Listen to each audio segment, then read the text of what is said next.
Hi students, welcome back. I am CA Pramod Patipati and you are watching CA Final Financial Reporting classes. Let's move forward in associate. Associate में almost each and every concept खत्म हुआ है अपना. Almost मतलब अब उसके related एक दो क्वेश्चंस है, वो क्वेश्चन सॉल्व कर लेते हैं और थोड़ा बहुत इम्पेयरमेंट ऑफ इन्वेस्टमेंट है, यानी इम्पेयरमेंट ऑफ एसोसिएट. जो भी इन्वेस्टमेंट किया है एसोसिएट में उसका इम्पेयरमेंट कैसा होगा वो चेक करते हैं. उसका एक रिलेटेड कंसेप्ट है.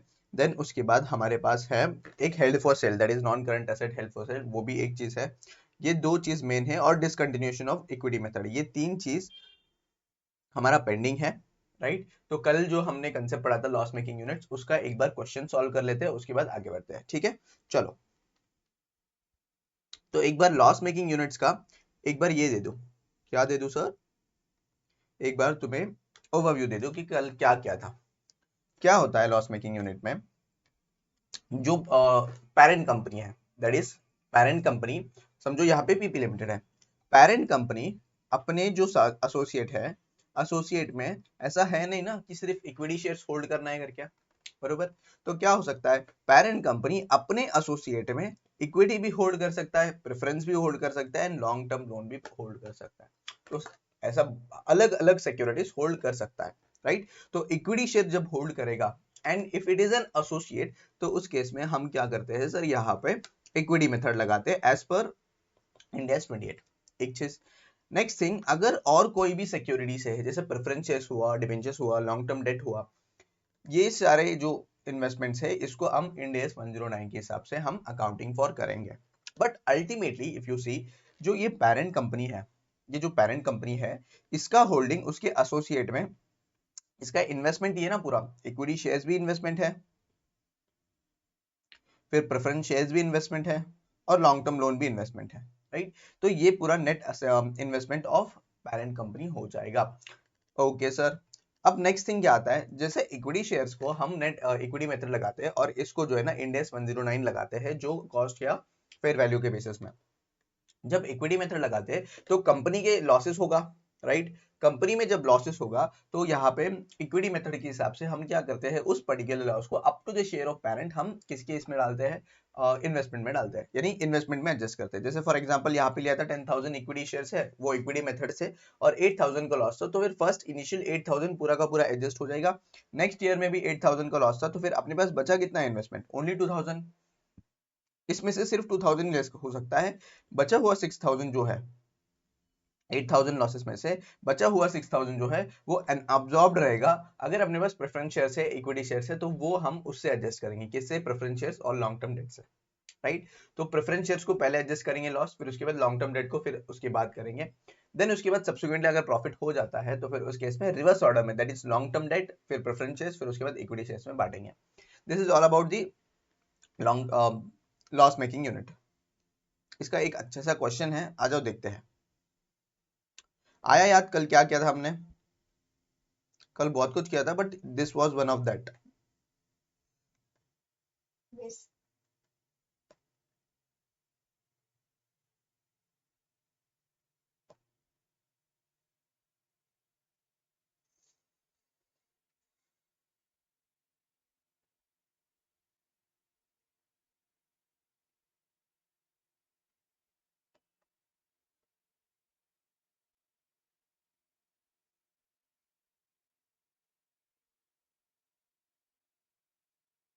चलो, दिस इज द क्वेश्चन.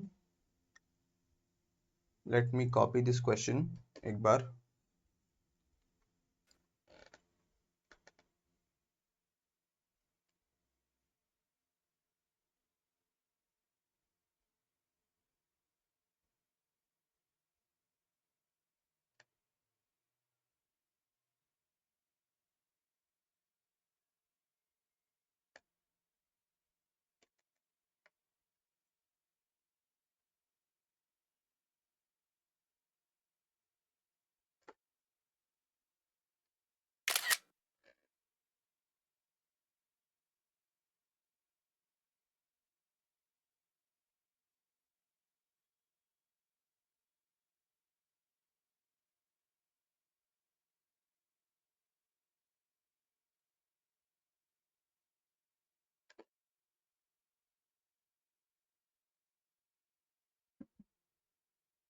गुम जा, अरे कैसे घुमाऊं इसको,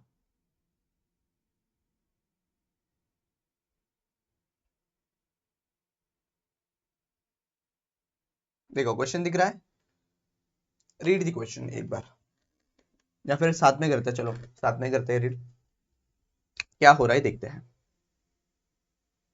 an entity has following 3 types of interest in associate, यानी कोई तो एक एंटिटी है, राइट, कोई तो एक एंटिटी है, एंटिटी का क्या है सर यहाँ पे एसोसिएट है, ठीक है, एंटिटी का क्या है यहाँ पे एसोसिएट है। अब एसोसिएट में 3 टाइप ऑफ इन्वेस्टमेंट है, there are 3 types of investment.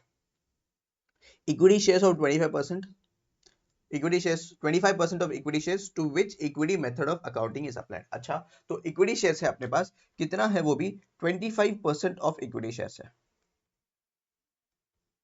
ठीक है। देन उसके बाद preference shares, non cumulative preference shares that form part of net investment in associate. अच्छा, तो यहाँ पे मेरे पास नॉन क्यूमुलेटिव प्रेफरेंस शेयर्स भी है,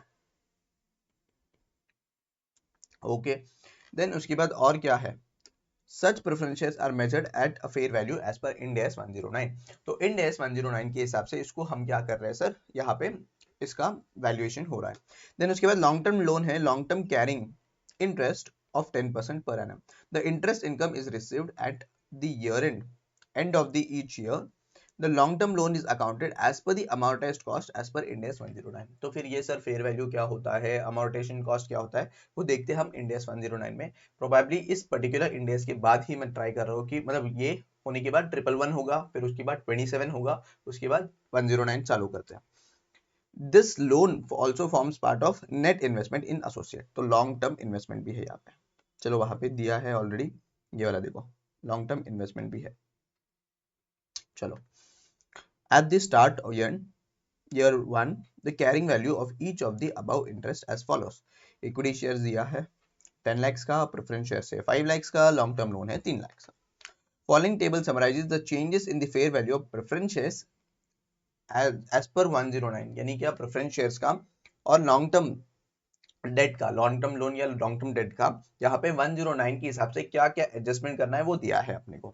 Impairment loss on long-term loan as per Ind AS 109 and entity share profit and loss account of associate as per 1 to 5। मतलब 1 year से 5 years तक मुझे क्या दिया है यहाँ पे, प्रॉफिट दिया है, उस पर्टिकुलर प्रॉफिट में से मेरा जो शेयर है वो डिटरमाइन करना पड़ेगा, ओके। तो यहाँ पे आई गेस ऑलरेडी यहाँ पे क्या बोल रहे हैं, entity share in profit and loss of associate. तो उस केस में देखो यहाँ पे क्या बोल रहा है, एंटिटी शेयर, यानी क्या ऑलरेडी यहाँ पे डिटरमाइन किया है कि अपना एंटिटी का शेयर कितना है। तो this completely belongs to our entity share, यानी क्या जो एंटिटी होल्ड कर रहा है ना एसोसिएट में उसी का शेयर है पूरा पूरा, ठीक है। यहाँ पे भी ये भी सेम है और नीचे वाला भी सेम है। अच्छा सर, यहाँ पे क्या है, ये प्रेफरेंस शेयर्स का है, सब कुछ प्रेफरेंस शेयर्स के रिलेटेड एडजस्टमेंट्स है, ओके। यहाँ पे इंपेयरमेंट लॉस और लॉन्ग टर्म लोन भी दिया है अपने को एज पर इंड AS 109। आगे क्या बोल रहा है, through out year 1 to 5 there has been no object evidence of impairment in the investment in the associate। यानी क्या नेक्स्ट थिंग ये बोल रहे हैं कि यहाँ पे ऐसा कोई भी सिचुएशन नहीं था wherein we had a situation to impair our investment, यानी impairment हुआ ही नहीं, कोई भी ऑब्जेक्ट एविडेंस नहीं था। The entity does not have a legal or constructive obligation to share the losses of associate beyond the interest of associate। यानी ये simple ये लाइन बोल रहा है कि हमारा 100 रुपए का इन्वेस्टमेंट है तो हमारा लॉस भी 100 रुपए का ही बेयर करेंगे। बट यहाँ पे नेट इन्वेस्टमेंट बोल रहे हैं, दिस मीन्स हमारे पास जो नेट इन्वेस्टमेंट है, नेट इन्वेस्टमेंट यानी क्या क्या क्या क्या आएगा बोलो, इक्विटी शेयर भी आएगा, प्रेफरेंस भी आएगा, लॉन्ग टर्म भी आएगा। इन सब से बढ़कर यानी क्या ऑलमोस्ट मेरे पास यहाँ पे 18 lakhs का इन्वेस्टमेंट है, 18 lakhs के इन्वेस्टमेंट के ऊपर जो भी लॉस आएगा हम नहीं मतलब हम नहीं ऑब्जर्व करेंगे, ठीक है। Based on the above determine the closing balance of each of the above interest at each year and, each year and में मुझे बताना है कि क्या होने वाला है, कैसा होने वाला है, कितना लॉस हम एब्जॉर्ब करेंगे, कौन सा कितने से सेट ऑफ होगा, ठीक है। क्वेश्चन समझा, कोई भी डाउट है कि क्वेश्चन में? जो इक्विटी मेथड है, इक्विटी जो इक्विटी शेयर है उसके ऊपर क्या लगेगा सर, उसके ऊपर अपना इक्विटी मेथड लगेगा। प्रेफरेंस शेयर्स के ऊपर क्या लगेगा 109 और लॉन्ग टर्म के ऊपर 109। तो हम पहले क्या करेंगे 109 का एडजस्टमेंट करेंगे, क्यों, क्योंकि 109 का पहला आएगा। प्रेफरेंस शेयर्स का पहले अपने लॉस मतलब एब्जॉर्ब करेगा, उसके बाद इक्विटी शेयर्स का कुछ बचेगा तो वो एब्जॉर्ब करेगा, फर्स्ट खुद का, फिर उसके बाद साइड वाले का। ठीक है, तो आ जाओ सोल्यूशन करें। सोल्यूशन तो पेरेंट के बुक्स में एक बार देख लेते हैं, पेरेंट या होल्डिंग कंपनी, समझ में आ रहा है ना?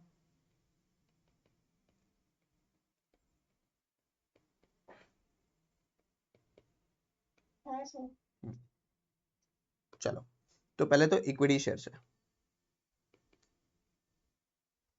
कितना है इक्विटी शेयर्स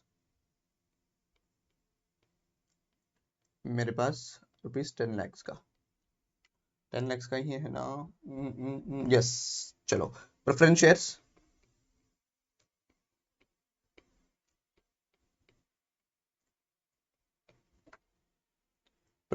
है 5 लाख का, एंड यहाँ पे आ जाओगे तो मेरा यहाँ पे लॉन्ग टर्म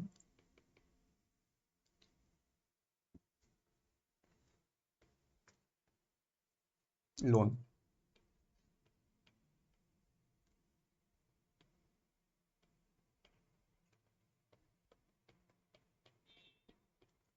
₹3 लाख का है। ठीक है, तो let's start with year 1।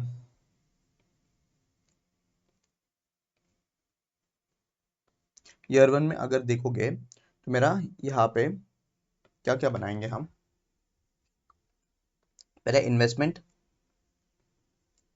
In equity, opening balance कितना है, राइट? फिर adjustment, opening balance adjustment as per 109, adjustment of 109।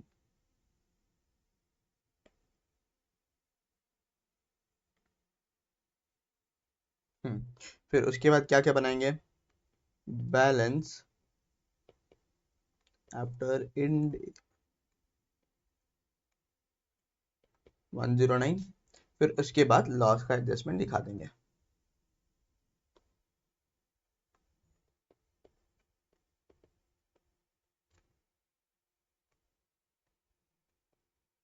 बहुत छोटा हो रहा है ना, नीचे बनाते हैं, 1 मिनट, ये टेबल बनाना पड़ेगा पूरा। तो ईयर 1, ठीक है, फिर उसके बाद यहाँ पे आ जाएगा ओपनिंग बैलेंस,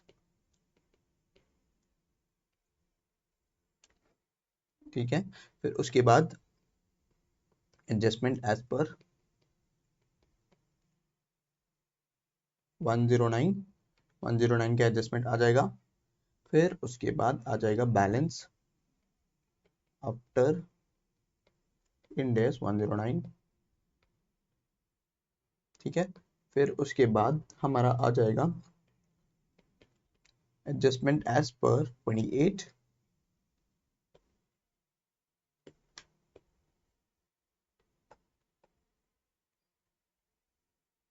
फिर हम दिखा देंगे क्लोजिंग बैलेंस। ठीक है, तो पहले मेरे यहाँ पे था equity shares, right? Equity shares में कितना है? इक्विटी शेयर्स में है 10 लाख का मेरा इन्वेस्टमेंट, बरोबर। इंड एस 109 के हिसाब से कोई भी एडजस्टमेंट है क्या? देखो, इक्विटी शेयर्स के ऊपर इंड एस 109 लगेगा ही नहीं, तो एडजस्टमेंट आने की कुछ भी बात नहीं है, तो ये यहाँ पे हो जाएगा 0। बैलेंस आफ्टर इंड एस 109 यहाँ पे ले लेते हैं 10 lakh. Then comes the preference shares,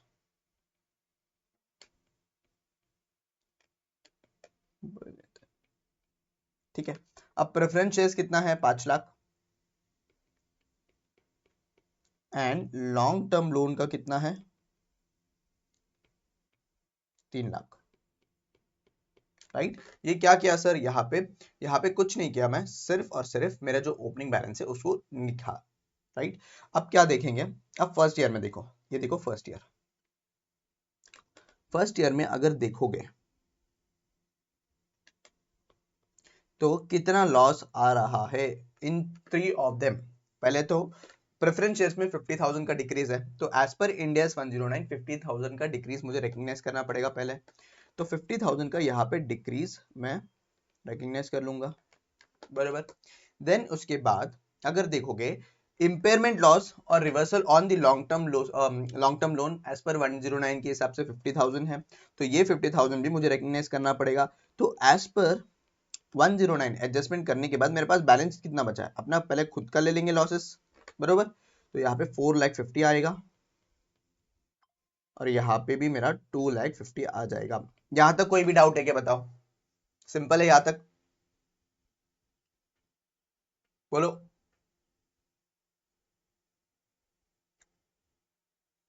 क्या क्या मैंने ओपनिंग बैलेंस ले लिया, राइट। उसके बाद adjustment as per Ind AS 109 जो भी था वो ले लिया। Then comes the equity share का प्रॉफिट एंड लॉसेस। तो इक्विटी शेयर्स में अगर देखोगे तो 16 लाख का लॉस है।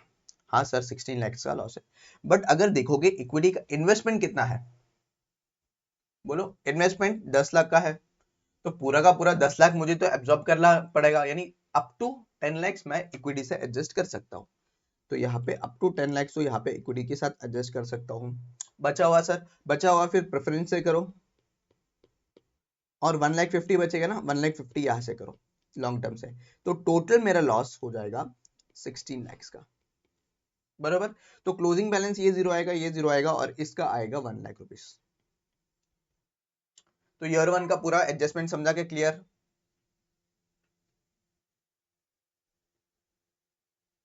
यस और नो?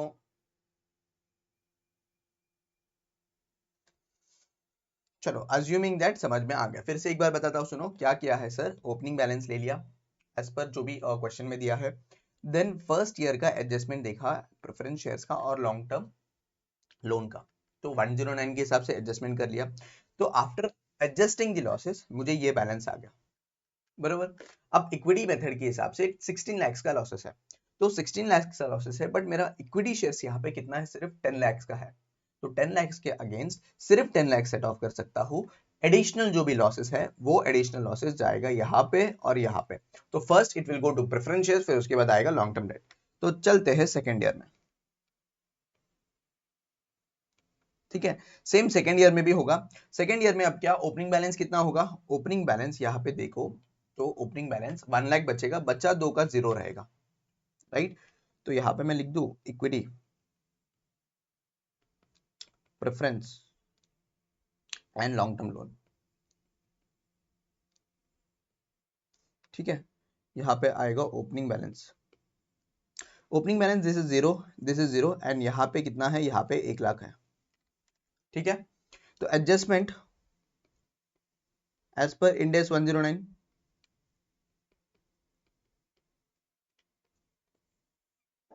एडजस्टमेंट देखना पड़ेगा ना कितना है, समझ रहा है कि नहीं, बोलो। तो देखो अभी सेकेंड ईयर में देखते हैं। सेकेंड ईयर में if you see, second year में 50,000 का डिक्रीज है, किसमें, प्रेफरेंस शेयर्स में, यहाँ पे 50,000 का डिक्रीज है, और इक्विटी शेयर्स में 2 लाख का लॉस है। तो पहले तो 50,000 का मुझे रिकॉग्नाइज करना पड़ेगा। सर यहाँ पे फिर भी देखा जाए तो प्रेफरेंस शेयर में कोई भी बैलेंस बचा नहीं है ना, बरोबर। प्रेफरेंस शेयर्स में कोई भी बैलेंस बचा है क्या, नहीं। तो फिर क्या करेंगे, 50,000 का यहाँ पे एडजस्ट करेंगे, बट ये जो है ये अनरिकॉग्नाइज्ड लॉसेस में जाएगा। ये किस में जाएगा, अनरिकॉग्नाइज्ड लॉसेस में जाएगा, इसका तो 0 रहेगा। एंड मेरा लॉन्ग टर्म लोन का कुछ भी नहीं है, तो बैलेंस आफ्टर एडजस्टमेंट ऑफ 109, तो कितना आएगा, ये 50,000 के ऐसा का ऐसा ही रहेगा, एंड ये मेरा 1 लाख आएगा, बरोबर। ठीक है, यहां तक क्लियर है क्या, बताओ।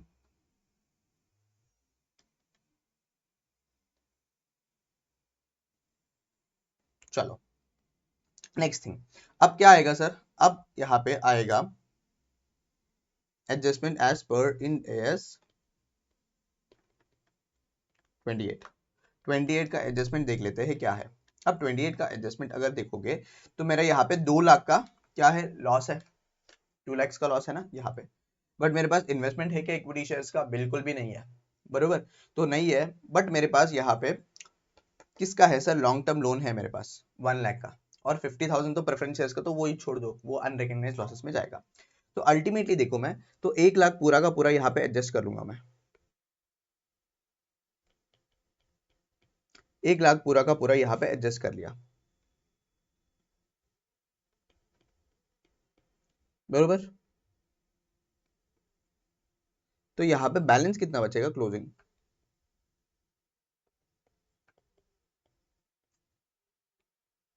ये 0, इसका भी 0 आएगा एंड इसका भी 0 आएगा, बरोबर। तो यहाँ पे अगर अनरियलाइज्ड अनरिकग्नाइज्ड लॉसेस अगर बताऊं मैं, तो कितना रहेगा सर, मेरा प्रेफरेंस का जो है प्लस इक्विटी लॉसेस कितना आएगा बताओ, 50,000 एंड ₹1,00,000, ₹1,50,000 का यहाँ पे मेरा अनरिकग्नाइज्ड लॉसेस है। यहां तक समझ में आया है क्या, बोलो बोलो जी बोलो। If you are speaking Bhumi, I can't hear you. एक बार म्यूट करके अनम्यूट करना फिर से।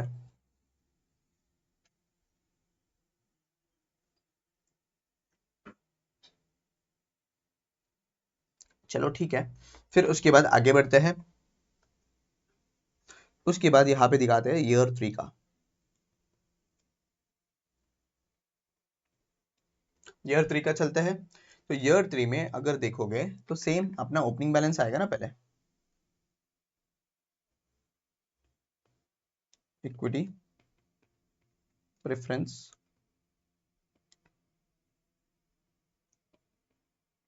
लॉन्ग टर्म लोन, ठीक है, यह आएगा ओपनिंग बैलेंस।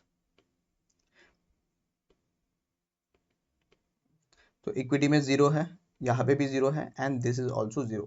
क्यों सर सब 0, क्योंकि अपना जो इन्वेस्टमेंट था टोटल का टोटल पूरा पूरा लॉस में एडजस्ट कर लिया हमने, स्वाहा। यस, ओपनिंग बैलेंस आ गया। जस्ट अ मिनट, क्या हुआ इसको, 1 मिनट आ जाएगा स्क्रीन।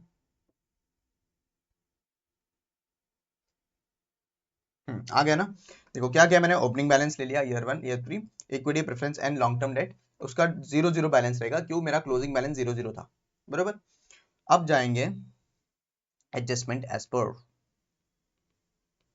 एडजस्टमेंट ऑफ 109, ठीक है। एडजस्टमेंट ऑफ 109 अगर देखोगे तो ईयर 3 में आ जाओ, ईयर 3 में देखते हैं। ईयर 3 में 1 लाख का इंक्रीज इन प्रेफरेंस शेयर्स है, यस सर। देखो 1 लाख का इंक्रीज इन प्रेफरेंस शेयर्स है। 50,000 का रिवर्सल ऑफ इंपेयरमेंट लॉस है, ये वाला जो है ना 50,000, this is the reversal of impairment loss, okay. And मेरा इक्विटी लॉसेस कुछ भी नहीं है, there is no equity losses.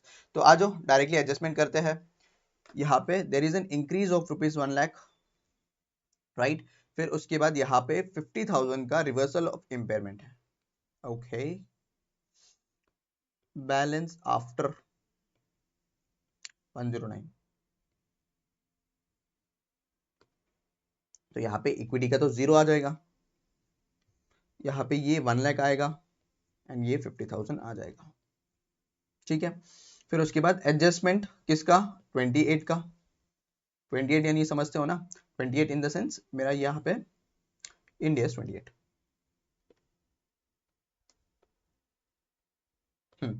तो इंडियस 28 के हिसाब से पूरा 1 लाख और पूरा 50,000 will go for unrecognised losses. नहीं समझा सर, यहाँ पे देखो पूरा 50,000, ठीक है। 50,000 पहले तो प्रेफरेंस का होगा, फिर उसके बाद यहाँ पे पूरा 1 लाख, राइट। तो फिर पूरा 1 लाख और पूरा 50,000 क्या होगा, प्रीवियसली अनरिकग्नाइज्ड लॉसेस था ना, उसमें एडजस्ट होगा, तो वो उसमें एडजस्ट कर लिया मैंने। तो ultimately if you see for the year 3 मेरा closing balance will be 0 only, यहाँ पे 0 0 0 रहेगा, ठीक है। ये मेरा ईयर 3 का है। Let's go to year 4।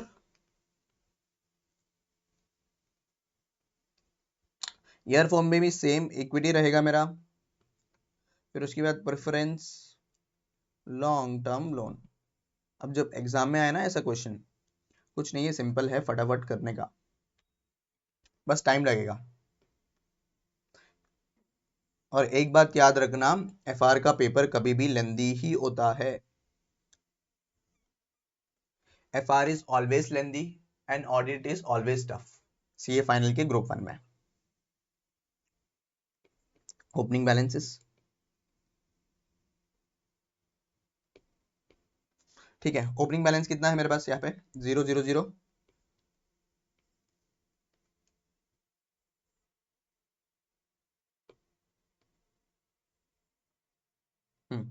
Then comes, उसके बाद एडजस्टमेंट है ना, हाँ, एडजस्टमेंट ऑफ 109। अब 109 का एडजस्टमेंट क्या रहेगा बताओ? 109 का यहाँ पे एडजस्टमेंट अगर देखोगे ईयर 4 में, तो 50,000 का इंक्रीज इन प्रेफरेंस शेयर्स, तो 50,000 का आ जाएगा, ओके। एंड 10 lakhs का ये जो है ना एंटिटी शेयर इन प्रॉफिट है, यानी मेरे पास प्रॉफिट है इस बार। अब प्रॉफिट होगा तो बांटेंगे कैसा? Will share it in the reverse order. कैसा कैसा? पहले जाएगा ये लॉन्ग टर्म लोन को, फिर जाएगा प्रेफरेंस शेयर को, फिर जाएगा इक्विटी को। इन केस एनी कुछ बचता है तो इक्विटी को जाएगा, ठीक है। ओके सर, तो पहले हम एज पर इंड एस 109 यहाँ पे 50,000 रिकॉग्नाइज कर लेते हैं ना। 50,000 यहाँ पे रिकॉग्नाइज कर लिया, ऊपर वाला जीरो नीचे वाला जीरो, राइट। फिर उसके बाद बैलेंस आफ्टर 109, तो ये रहेगा 50,000, ये रहेगा जीरो, ये रहेगा जीरो। फिर उसके बाद आएगा एडजस्टमेंट ऑफ 28। अब 28 का एडजस्टमेंट कैसा होगा सर? मेरे पास टोटल कितना है? 10 lakhs, राइट। टोटल मेरे पास प्रॉफिट यहाँ पे 10 lakhs का है। अब ये 10 lakhs को बांटना कैसा है सर? सबसे पहले देखो, फर्स्ट 2 years में, मैंने लोन का, लॉन्ग टर्म लोन का 1,50,000 एब्जॉर्ब किया अगेंस्ट इक्विटी। देन 1 लाख फिर से एब्जॉर्ब किया, देन अगेन 50,000 एब्जॉर्ब कर लिया। तो टोटल में कितना किया? टोटल में कितना किया सर? टोटल में इफ यू सी 3 lakhs का लोन एब्जॉर्ब किया, which was it's initial balances, बरोबर। तो यहाँ पे वर्किंग नोट बनाऊं क्या मैं? वर्किंग नोट अगर देखोगे तो लॉन्ग टर्म लोन के लिए, राइट, तो ईयर 1 में मैंने 1,50,000 का यहाँ पे एब्जॉर्ब किया, 1 लाख का सेकेंड ईयर में किया, 50,000 का थर्ड ईयर में किया। तो अगर देखोगे तो ओवरऑल रुपीज 3 lakhs का मैंने लॉन्ग टर्म लोन का लोन मतलब अगेंस्ट दी इक्विटी एडजस्ट किया। तो पूरा का पूरा यहाँ पे हम यहाँ पे एडजस्ट कर देंगे, यानी प्रॉफिट जो भी बचेगा, इनिशियली उसका कितना भी लॉस एब्जॉर्ब किया था उतना पार्ट तो रिटर्न करना पड़ेगा ना लॉन्ग टर्म लोन को। तो लॉन्ग टर्म लोन को 3 लाख रिटर्न कर लिया सर। चलो अब देखते हैं प्रेफरेंस शेयर्स का।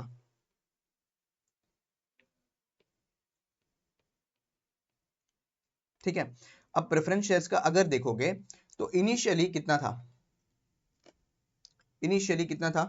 इनिशियली मैं 4,50,000 ले लिया, राइट। फिर उसके बाद तो कुछ था ही नहीं। उसके बाद फिर से 1 लाख ले लिया, तो 4,50,000 प्लस 1 लाख, बरोबर। तो आ जाओ, कितना ले लिया? 4,50,000, फिर उसके बाद 50,000 का जो प्रॉफिट था वो, फिर उसके बाद माइनस 1 लाख कर लो सर। तो यहाँ पे कितना आएगा बताओ? यहाँ पे रुपीज 5 lakhs आएगा। तो पूरा का पूरा 5 lakhs I have to return to preference shares. तो प्रेफरेंस शेयर्स को रिटर्न कर दो 5 lakhs। अब बचेगा कितना इसमें से? 2 lakhs का बचेगा। 2 lakhs will be my balancing figure, और ये आ जाएगा इतना। अगर ये नहीं समझ में आ रहा है सर, तो सिंपली ये देखो कि यहाँ पे प्रेफरेंस शेयर्स कितना था initially? 5 lakhs। Long term loan कितना था? 3 lakhs। तो यहाँ पे देखना है हमें, क्या देखोगे कि 3 lakhs पूरा का पूरा हमने इक्विटी के अगेंस्ट एडजस्ट किया था क्या? यस। 5 लाख पूरा का पूरा किया था क्या? यस। तो फिर दोनों रिस्टोर कर दो। 3 lakhs पहले कर दिया और 5 lakhs कर दिया, तो बचा हुआ किसको जाएगा? इक्विटी शेयर्स को। तो क्लोजिंग बैलेंस कितना आएगा बताओ? क्लोजिंग बैलेंस कितना आएगा? Closing balance will B 2 lakhs, 5,50,000 and यहाँ पे आ जाएगा 3 lakhs। यहाँ तक क्लियर है क्या? ईयर 4 तक क्लियर है क्या? बोलो। चलो let's go to year 5। Year 5 में सेम रहेगा ना मेरा इक्विटी, देन रहेगा प्रेफरेंस, देन आएगा long term loan.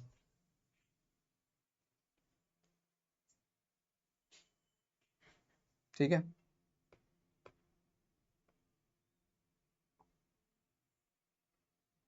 Then comes मेरा यहाँ पे ओपनिंग बैलेंस। अगर ओपनिंग बैलेंस यहाँ पे देखोगे तो कितना है sir, 2 lakhs, 5 lakh 50 and 3 lakhs।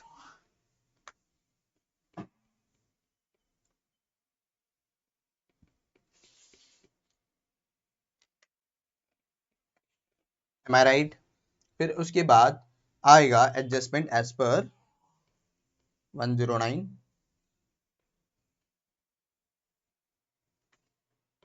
Flow समझ में आ गया ना, तो फिर क्वेश्चन आराम से सॉल्व हो जाएगा।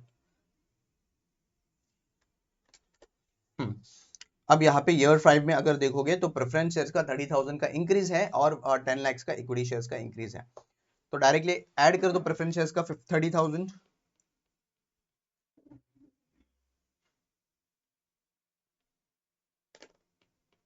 राइट? तो यहाँ पे इक्विटी शेयर्स का और इसका तो कुछ नहीं रहेगा। यहाँ पे आ जाएगा 2 lakhs, ये रहेगा कितना,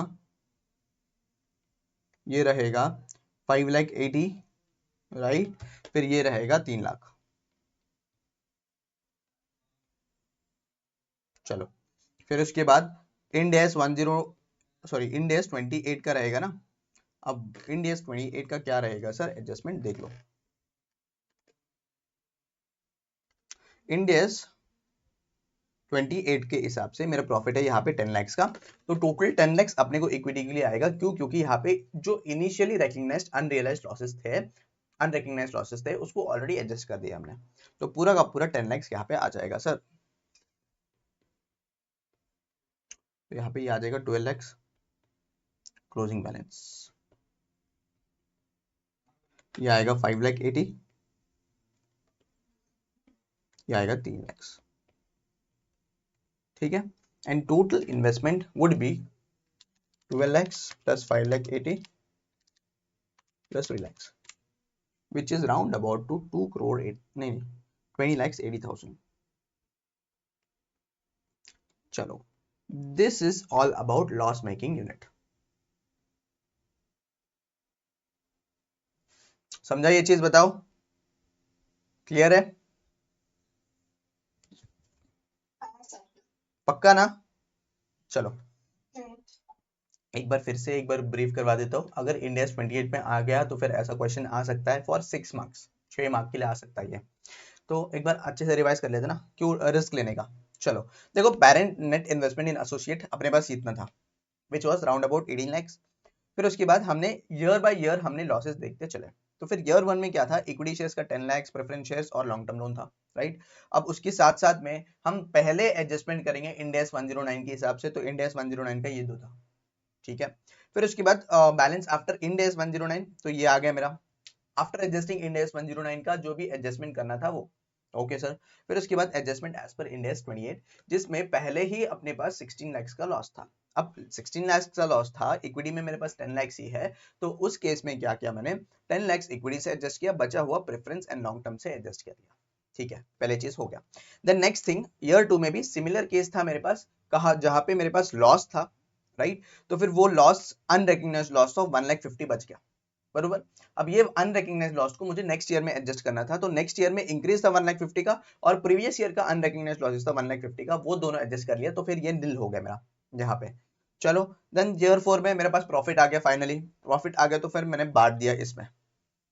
अब बांटने का दो तरीका है, एक पहले सबसे लॉसेस देख लो कितना हमने एडजस्ट किया था और कितना प्रॉफिट आया था, और उसके हिसाब से एडजस्ट कर लो, या फिर देख लो कि उसका इनिशियल इन्वेस्टमेंट जितना भी था, अभी प्रेफरेंसेस का 5 lakhs है, लॉन्ग टर्म इक्विटी का कितना, लॉन्ग टर्म लोन का कितना था 3 lakhs, ये पूरा का पूरा एब्जॉर्ब कर लिया था हमने लॉसेस में, तो उतना पूरा रिस्टोर कर दो, तो उतना मैंने रिस्टोर कर दिया, बैलेंसिंग फिगर क्या आ गया मेरा, इक्विटी।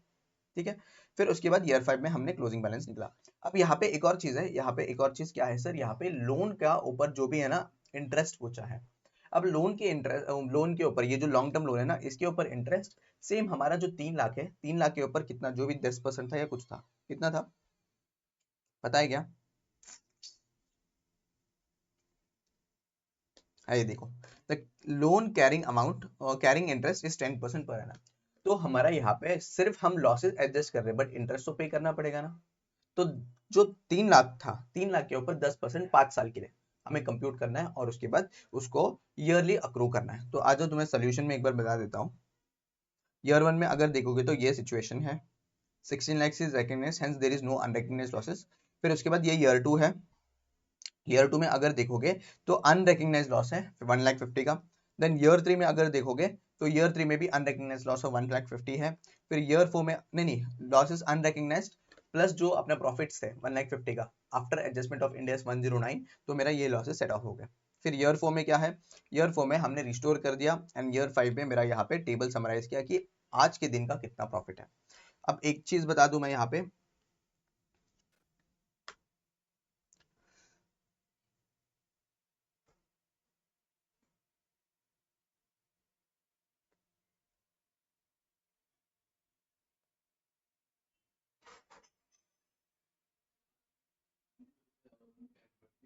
चलो देखो क्या बोल रहे हैं यहाँ पे, the interest accrual on long term loan would be done each year at the rate of 10%, मतलब 10% के हिसाब से हम क्या करेंगे इंटरेस्ट अक्रूवल।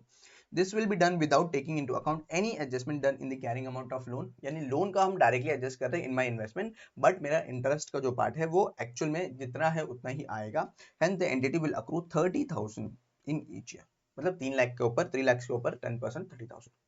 क्लियर है ये क्वेश्चन? एलडीआर क्वेश्चन है, अच्छे से एक बार घर पे सॉल्व करना पड़ेगा इसको। LDR done. New session create करें फिर? Yes sir. Okay, new session create करते हैं। यस, लास्ट लेक्चर में एक और भी चीज बताया था, एक लॉस मेकिंग यूनिट बताया था, और उसके साथ साथ में एक और भी चीज बताया था। सर अगर समझो एसोसिएट में प्रॉफिट होता है, तो प्रॉफिट का शेयर अपना पेरेंट ले लेता है, ठीक है। ओसीआई में प्रॉफिट होता है, यानी ओसीआई इनकम कमाया एसोसिएट, तो ओसीआई का शेयर ले लेता है। अगर डिविडेंड है तो डिविडेंड का शेयर लेता रहा है। तो फिर सिंपली ऐसा बोलूं, एसोसिएट ने जो भी कमा रहा है और जो भी उसका लॉसेस हो रहा है, उसमें प्रॉफिट शेयर किसका रहेगा? पेरेंट का रहेगा, if parent has an investment in associate, बरोबर। जितना इन्वेस्टमेंट इन एसोसिएट है उतना पार्ट हम एडजस्ट कर लेंगे। यस, अब यहाँ पे वो कोई भी हो, वो प्रॉफिट क्यों ना हो, ओसीआई क्यों ना हो, अदर इक्विटी क्यों ना हो, राइट, अदर इक्विटी क्यों ना हो, उसमें एडजस्टमेंट हो ही जाएगा, एंड डिविडेंड में भी एडजस्टमेंट मिलेगा। तो सिंपली अगर मैं बोलूं, यहाँ पे सिंपली इतना है कि सर अगर समझो प्रॉफिट है, ओसीआई है, अदर इक्विटी है, डिविडेंड है, फेयर वैल्यू एडजस्टमेंट भी हो, जितना पेरेंट का शेयर हो उतना पेरेंट को बेयर करना ही पड़ेगा, that will be adjusted in my investment. ठीक है, ये मैंने बताया था ना लास्ट लेक्चर में। उसके ही रिलेटेड एक छोटू सा क्वेश्चन है, छोटू सा नहीं बड़ा ही है, आ जाओ देखते हैं।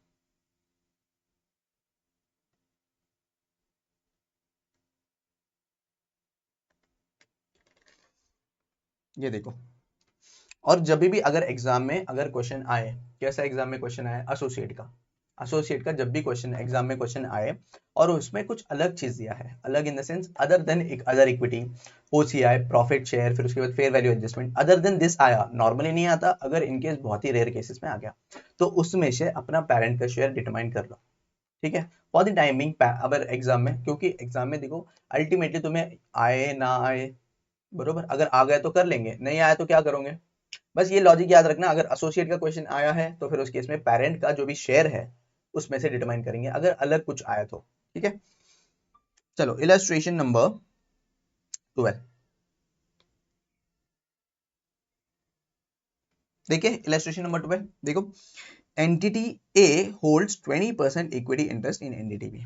ओके सर, तो यहाँ पे मैं कहीं पे समरी बनाता हूँ, एंटिटी ए है और एंटिटी बी है, कितना 20% होल्ड करता है इक्विटी इंटरेस्ट, ओके। एसोसिएट है ना, that turns that in turn has 100% equity interest in entity C। यहाँ पे अगर देखूं मैं तो C में 100% इन्वेस्टमेंट है। अगर यहाँ पे बोलो ये हो गया intermediate parent company which is the associate of A limited, right. And C limited जो है, C limited is subsidiary of B limited.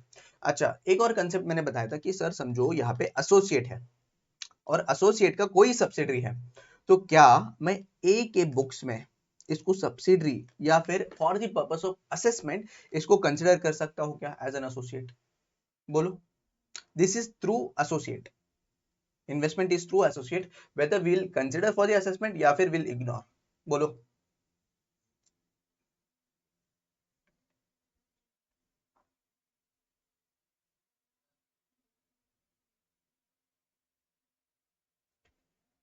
क्या करेंगे असेसमेंट के लिए? जो एसोसिएट के थ्रू इन्वेस्टमेंट है, शायद से कल के लेक्चर में ही बताया था मैंने, एसोसिएट के थ्रू कोई भी इन्वेस्टमेंट होगा तो उसको इग्नोर करेंगे या फिर हम क्या करेंगे सर यहाँ पे कंसिडर करेंगे for the purpose of assessment.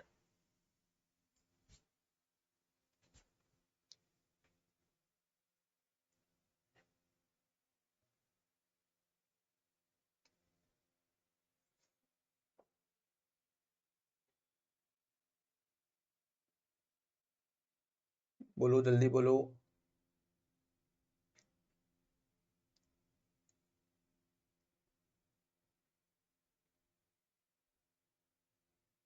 याद नहीं आ रहा क्या? याद है कल बोला था मैंने? यहाँ पे आ जाओ मेरे कंसेप्ट नोट्स पे। ये रहा, पीपी होल्डिंग कंपनी है, उसका कोई एसोसिएट है, उसका कोई सब्सिडरी है, तो हम क्या करते हैं, ये जो सब्सिडी एसोसिएट ने सब्सिडी उसकी सब्सिडी में इन्वेस्टमेंट किया है, this will be not considered an associate as per India 28, यानी इसको इग्नोर कर देते हैं, हम कंसिडर ही नहीं करते for the purpose of assessment.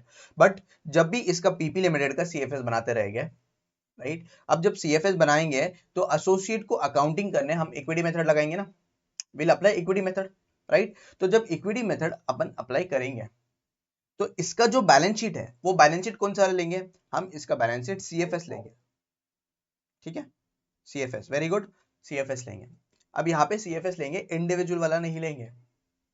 तो सीएफएस में से हम डिटरमाइन करेंगे उसका प्रॉफिट शेयर क्या रहेगा, इन्वेस्टमेंट का वैल्यू क्या होगा, तो सब हम सीएफएस से डिटरमाइन करेंगे, किसका? एसोसिएट का। After consolidating it's subsidy, associate का सब्सिडरी उसमें ये कर लेगा, सब ये कंसोलिडेट करेगा। और पीपी लिमिटेड के लिए एसोसिएट तो ए लिमिटेड है, ए लिमिटेड का सीएफएस लेगा और इक्विटी मेथड लगाएगा, ठीक है। चलो, तो यहाँ पे मैं बोलूँ ये असेसमेंट के लिए इंक्लूड नहीं करेंगे, बट अगर मेरा इक्विटी मेथड लगाएंगे, ऑब्वियसली लगाएंगे, क्यों? क्योंकि यहाँ पे ये एसोसिएट है ना, बी लिमिटेड ए लिमिटेड का एसोसिएट है, तो जब करेंगे तो इसके ऊपर equity method CFS of B limited के ऊपर लगाएंगे, यानी सीएफएस का जो है ना, बी लिमिटेड का सीएफएस में से हम उनका प्रॉफिट रेशियो डिटरमाइन करेंगे। चलो, equity interest in C. Okay. Entity B recognized net assets relating to C of 1000 in its consolidated financial statements. Okay. तो यहाँ पे क्या बोल रहे हैं, एंटिटी बी जो है ना, ये entity B 1000 net assets recognise किया सी का। ओके, अब आगे क्या हो रहा है, entity B sells 20% interest in C to third party. अच्छा, तो क्या हो रहा है यहाँ पे, एंटिटी बी उसके जो सब्सिडरी है, सब्सिडरी का 20% बेच रहा है to non-controlling interest for 300 and recognizes this transaction as an equity transaction in accordance with the Ind AS 110। अच्छा, तो फिर हम क्या करते हैं, यहाँ पे देखो 100% था पहले, बरोबर। जब 100% है सर, तो यहाँ पे मेरे पास कंट्रोल है, हाँ कंट्रोल है, Ind AS 110 लगेगा, 103 इनिशियली, उसके बाद 110। ओके, अब यहाँ पे 20% सेल ऑफ कर रहा है, सेल ऑफ 150 रुपए में देगा, ठीक है। तो 20% सेल ऑफ कर रहा है, 20% जब सेल ऑफ कर रहा है तो फिर उस केस में बचता कितना है, 80% रिटेन्ड। तो बताओ क्या अभी भी कंट्रोल है क्या? कंट्रोल है अभी भी, यस और नो? आंसर्स देते रहो सो दैट यू नो मजा आएगा क्लास में, नहीं तो फिर मजा क्या है? Yes, sir. कंट्रोल है या नहीं है?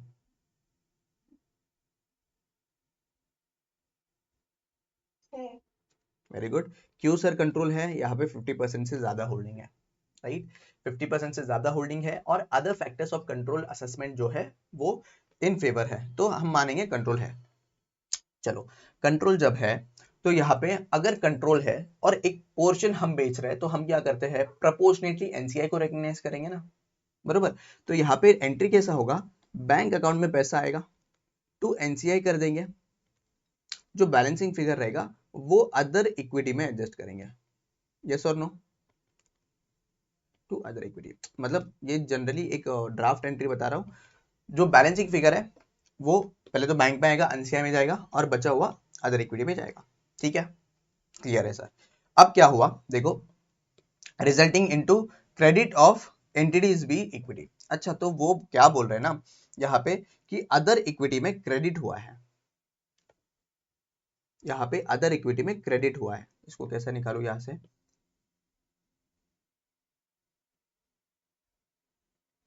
एक मिनट रुक जाओ, ये एंट्री को मैं थोड़ा सा बड़ा कर लेता हूँ। यहाँ पे क्या बोल रहे हैं, यहाँ पे डेबिट नहीं है, डेबिट नहीं है, तो अल्टीमेटली एंट्री क्या किया, बैंक अकाउंट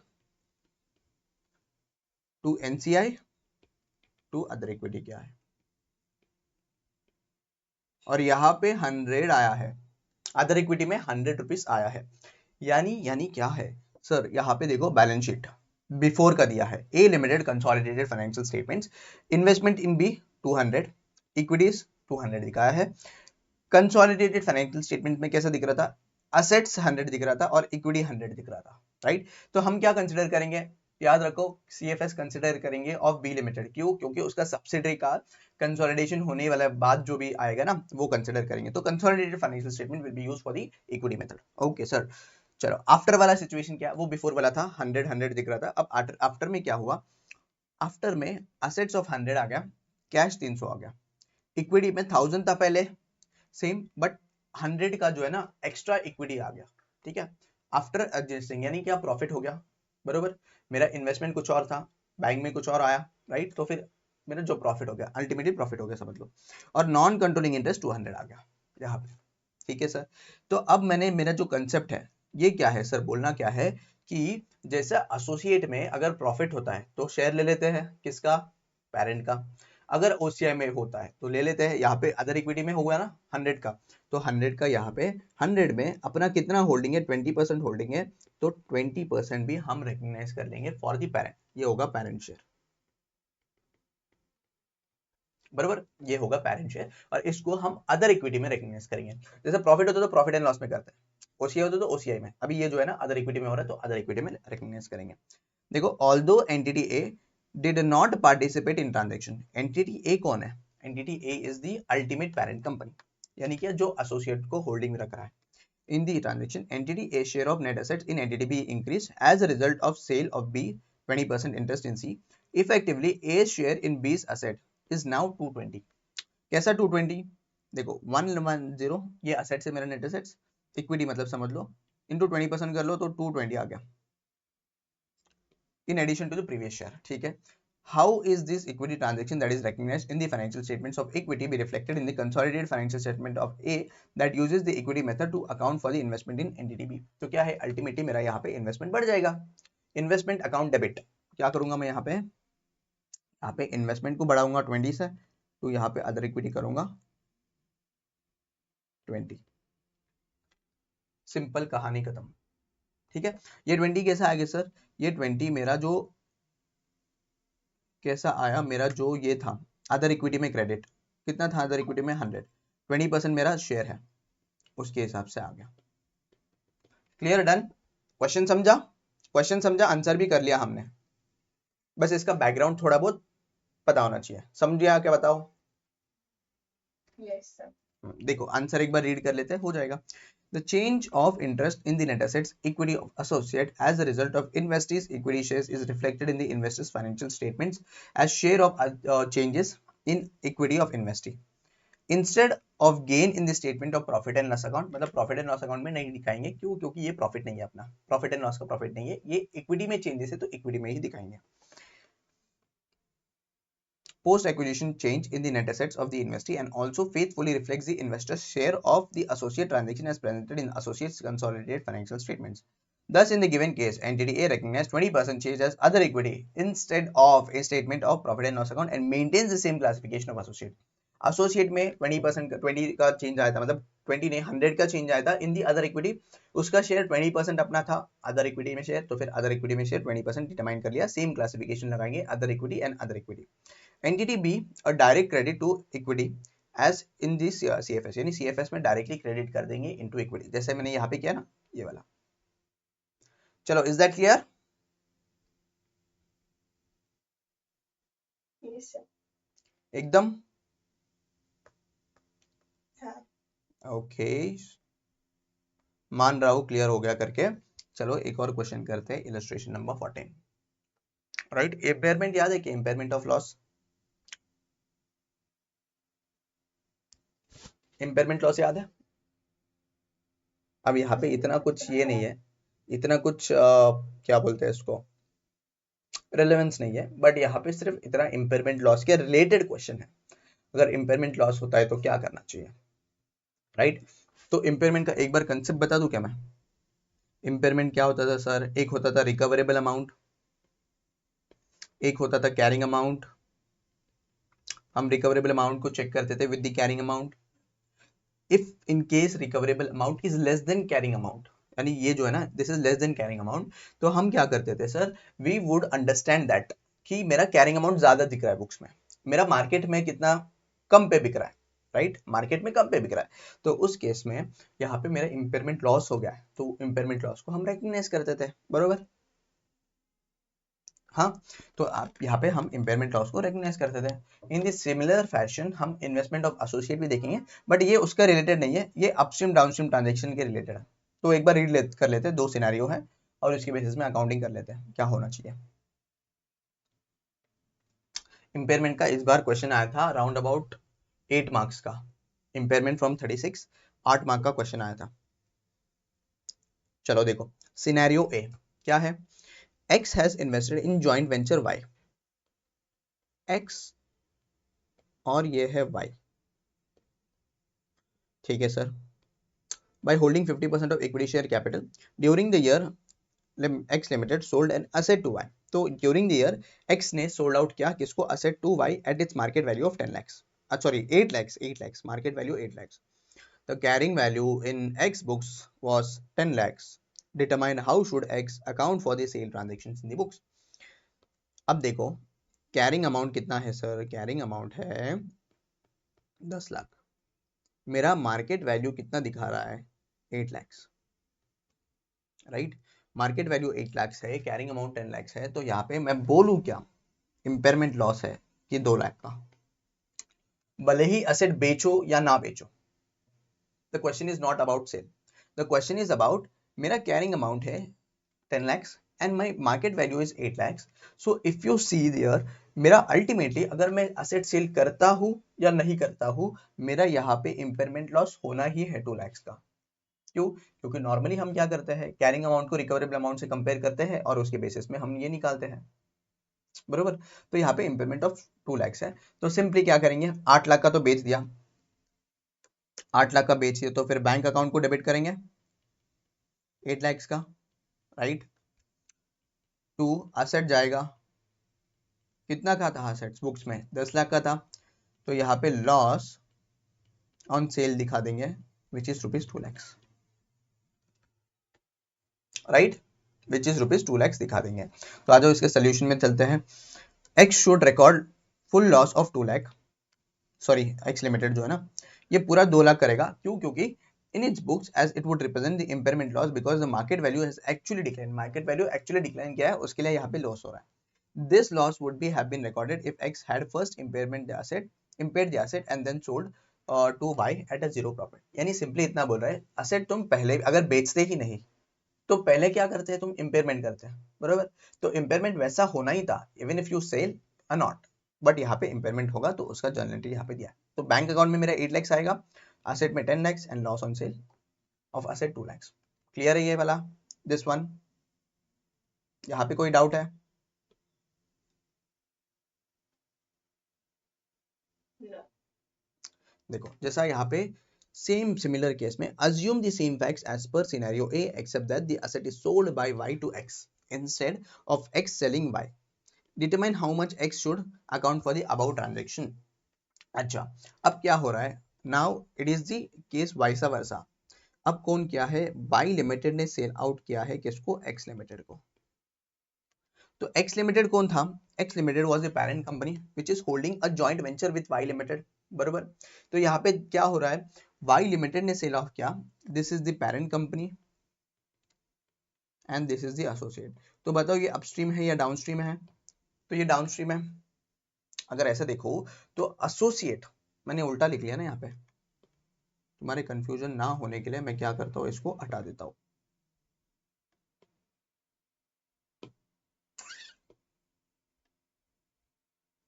नीचे आएगा एसोसिएट। एसोसिएट के क्या कर रहा है, associate is selling to parent. अच्छा ये अपस्ट्रीम होगा, राइट, बरोबर, ठीक है। तो अपस्ट्रीम जब होगा सर, तो अगर देखो यहाँ पे लॉसेस कौन इनकर कर रहा है, लॉसेस एसोसिएट इनकर कर रहा है, राइट, कितने का, 2 lakhs का, बरोबर। तो मैंने क्या बताया था, the thumb rule is that अगर इनकेस एसोसिएट ने कोई भी लॉसेस इंकर किया, तो उस केस में वो लॉसेस का शेयर कौन लेगा, पेरेंट लेगा ना, पेरेंट का शेयर आ जाएगा। यहाँ पे 2 lakhs का यहाँ पे लॉस है, तो 2 लाख का जितना भी परसेंट है, 50% लॉस है ना, 50% होल्डिंग है, तो 1 लाख का शेयर ऑफ लॉस कौन रिकग्नाइज करेगा, पेरेंट भी रिकग्नाइज करेगा। नहीं समझा सर, फिर से बताता हूँ, सुनो क्या हो रहा है यहाँ पे। Y Limited is the associate company. Y Limited is selling to X Limited, which is the parent company. ठीक है, इसको अपस्ट्रीम ट्रांजेक्शन बोलेंगे, अपस्ट्रीम बोलो या ना बोलो छोड़ दो, नाम छोड़ दो। बट यहाँ पे एसोसिएट जब बेच रहा है, एसोसिएट इज सेलिंग, तो जब एसोसिएट बेच रहा है तो एसोसिएट के बुक्स में यहाँ पे हम प्रॉफिट या लॉस रिकग्नाइज करेंगे। तो अल्टीमेटली क्वेश्चन पढ़ने के बाद मुझे ये समझा कि एसोसिएट के बुक्स में लॉस है 2 lakhs का, राइट। जब एसोसिएट के बुक्स में लॉस होगा 2 lakhs का, तो तुरंत हम क्या करेंगे, तुरंत हम जो एसोसिएट का लॉस है वो रिकग्नाइज कर लेंगे पेरेंट के बुक्स में भी, जितना भी उसका शेयर होल्डिंग होगा। अब पेरेंट के बुक्स में शेयर होल्डिंग कितना है सर, 50%, तो 50% हम रिकग्नाइज करेंगे। तो इसका इनिशियल एंट्रीज कैसा होगा, मैंने तो इसने असेट परचेस कर लिया, कौन, पेरेंट है, asset 8 lakh to cash oblique bank 8 lakh, right. पहले तो क्या करेगा, asset account debit to cash in oblique bank, right, इसने असेट परचेस कर लिया। सेकंड एंट्री क्या होगा, सेकंड एंट्री मेरा ये होगा, सेकंड एंट्री मेरा यहाँ पे ऐसा दिखाएगा, कैसा सर, यहाँ से मेरा लॉसेस वाला, तो लॉस इन वाई लिमिटेड कितना, 1 लाख टू इन्वेस्टमेंट 1 लाख।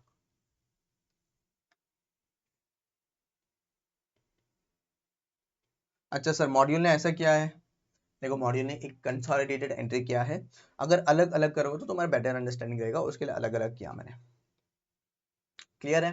क्या हुआ, पहले असेट परचेस किया, असेट परचेस का एंट्री ये है, asset account debit to bank account, asset आ गया।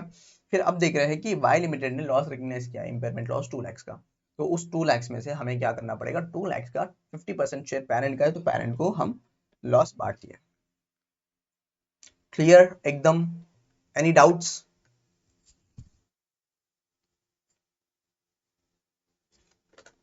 No, sir. पक्का ना? Yes. Okay, if there are no doubts then will move on to the next thing.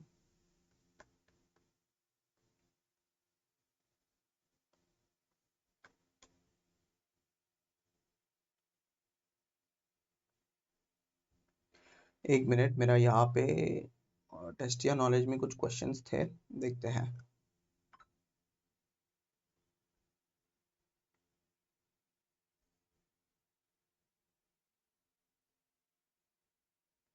Question number एक बार 2 read कर लो एक बार, यहाँ पे मॉड्यूल में गलत सोल्यूशन दिया है, गलत solution in the sense figures थोड़े गलत हो गए। देखो question number 2,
done. Question number 2 read किया? हाँ। चलो इजी वाला क्वेश्चन है, कुछ नहीं, देख लेते एक बार। M limited holds 90% interest in subsidiary N. तो यहाँ पे क्या बोल रहा है, एम लिमिटेड है एक जो 90% होल्डिंग है किसका, एन लिमिटेड पे, which is a subsidy company. और फिर आगे देखोगे N limited holds 25% interest in associate. तो आगे बोल रहा है कि ये यहाँ पे 25% एसोसिएट में होल्ड कर रहा है ओ लिमिटेड में, ठीक है। This is 25%। The net assets of O limited कितना है, 300 lakhs including profit of 40 lakhs for the year ended 31 March 2000 calculate how investment in O limited will be accounted in CFS of M limited. यानी क्या बोल रहा है यहाँ पे, simply मेरा सब्सिडरी के थ्रू है ना ये एसोसिएट जो है, एम लिमिटेड होल्डिंग कंपनी है, उसका एक सब्सिडरी है 90%, राइट। उस सब्सिडरी का कोई एसोसिएट है, तो ये इनडायरेक्ट होल्डिंग है, बरोबर। इनडायरेक्ट होल्डिंग के केस में हम असेसमेंट में इंक्लूड कर लेते हैं that whether this is an associate या नहीं, देखने के लिए हम कंसिडर करेंगे दिस इन्वेस्टमेंट। तो पहले तो मैं क्या करूंगा, पहले तो इन्वेस्टमेंट निकालूंगा। इन्वेस्टमेंट कैसा निकलोगे सर, 300 इंटू 25%, बरोबर, इतना ही है। 300 मेरा ये है नेट एसेट्स एंड 25% उसका इक्विटी इंटरेस्ट है, तो कितना आएगा 300 इंटू 25%, तो ये आ जाएगा 75, बरोबर। एंड नेक्स्ट थिंग यहाँ पे बोल रहे हैं कि 40 lakhs का शेयर्स, 40 लाख का प्रॉफिट ये किया है, 40 लाख का क्या किया है, प्रॉफिट अर्न किया है। तो 40 lakhs का प्रॉफिट कैसा कंप्यूट करेंगे, 40 lakhs इंटू 25%, पहले तो अपना एसोसिएट का शेयर आएगा, बरोबर। उसमें से भी चलो 40 lakhs इंटू 25% कर लो पहले, 40 इंटू 25, तो मेरा एसोसिएट का, एसोसिएट जो एन लिमिटेड है, एन लिमिटेड का शेयर कितना हो गया 10, बराबर। एन का शेयर कितना हो गया 10। अब इस 10 में से, इस 10 में से पेरेंट को 90% जाएगा एंड एनसीआई को 10% जाएगा। क्यों सर, क्योंकि एम लिमिटेड का जो है ना 90% होल्डिंग सिर्फ किसमें, एन है, सिर्फ 90% है, तो 90% जाएगा किसको, पेरेंट को। तो ₹9 आएगा यहाँ पे, 9 रुपीज जाएगा पेरेंट को एंड ₹1 जाएगा एनसीआई को। बस इतना ही पूछा है ना अपने को, कैसे दिखाएंगे, तो देखो। Since N Limited is a subsidiary of M Limited, thus consolidated financial statements of M will include 100% amounts of consolidated financial statements of N, including investment in O, accounted for using equity method. Accordingly, the investment in O Limited will be accounted as follows in consolidated financial statements of M. देखो यहाँ पे investment निकाला हमने 75, फिर उसके बाद profit attributable, profit जो है ना 9 जो है वो एनसीआई को जाएगा, सॉरी 9 पेरेंट को जाएगा दैट इज एम, एंड 1 जाएगा एनसीआई को। तो यहाँ पे क्या करो, इसको कैंसिल करो, यहाँ पे 40 लिख लो,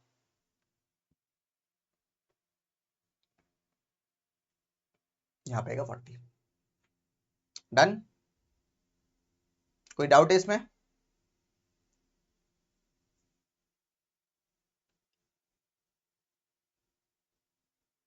No, sir. Okay, then I guess कोई क्वेश्चन नहीं है, then will go to the concept.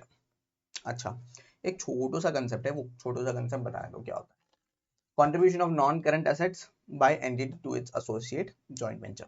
ये होता क्या है सर, हम जब एसोसिएट में शेयर परचेस करते हैं, राइट, तो मुझे इक्विटी शेयर्स मिलेगा, उसके अगेंस्ट मैं कुछ कंसिडरेशन दूंगा, राइट।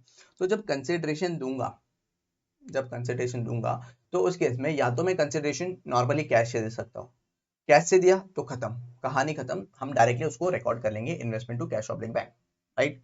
बट अगर समझो यहाँ पे मैं कोई नॉन मॉनिटरी एसेट दिया, यानी कोई पीपीई दे दिया, ठीक है, पीपीई दे दिया, या फिर कोई एसेट दे दिया, ठीक है, बिल्डिंग जैसा, जब उस केस में क्या होगा, उस केस में उसको भी रिकॉर्ड करना पड़ेगा। तो उस केस में एंट्री क्या होगा अपना बताओ, जर्नल, हम देखते हैं इन्वेस्टमेंट टू असेट कर देते हैं, राइट। बट जब असेट को रिकॉर्ड करेंगे सर, यहाँ पे हम असेट को फेयर वैल्यू में रिकॉर्ड करेंगे ना, बरोबर, हम फेयर वैल्यू में रिकॉर्ड करेंगे। तो जब फेयर वैल्यू में रिकॉर्ड करेंगे, तो सिंपली यहाँ पे इंडिया 28 ने एक गाइडेंस दिया है। क्या गाइडेंस है, वो बोल रहा है कि यहाँ पे जब भी नॉन मॉनेटरी असेट आएगा, उस केस में तुम ये ऐसा कंसिडर करो, this is a downstream transaction. यानी समझा नहीं सर, हमने अपस्ट्रीम डाउनस्ट्रीम पढ़ा था, याद है कि इन्वेंट्री के केस में, जहां पे होल्डिंग अपने सब्सिडी को बेच रहा है, जब होल्डिंग अपने सब्सिडी नहीं, होल्डिंग अपने एसोसिएट को, ठीक है, होल्डिंग अपने एसोसिएट को बेच रहा है या पेरेंट अपने एसोसिएट को बेच रहा है, तो इसको हम क्या मानते हैं, डाउनस्ट्रीम ट्रांजैक्शन। तो इसमें अल्टीमेटली पेरेंट क्या करता है, पेरेंट अर्न करता है प्रॉफिट, एंड प्रॉफिट जब अर्न करेगा तो यहाँ पे एसोसिएट के केस में अनरियलाइज प्रॉफिट बचेगा अगर वो नहीं बेचेगा फर्दर। तो आ जाओ यहाँ पे एग्जांपल के साथ बताता हूँ, ऐसे डायरेक्टली बताऊंगा तो समझ में नहीं आएगा।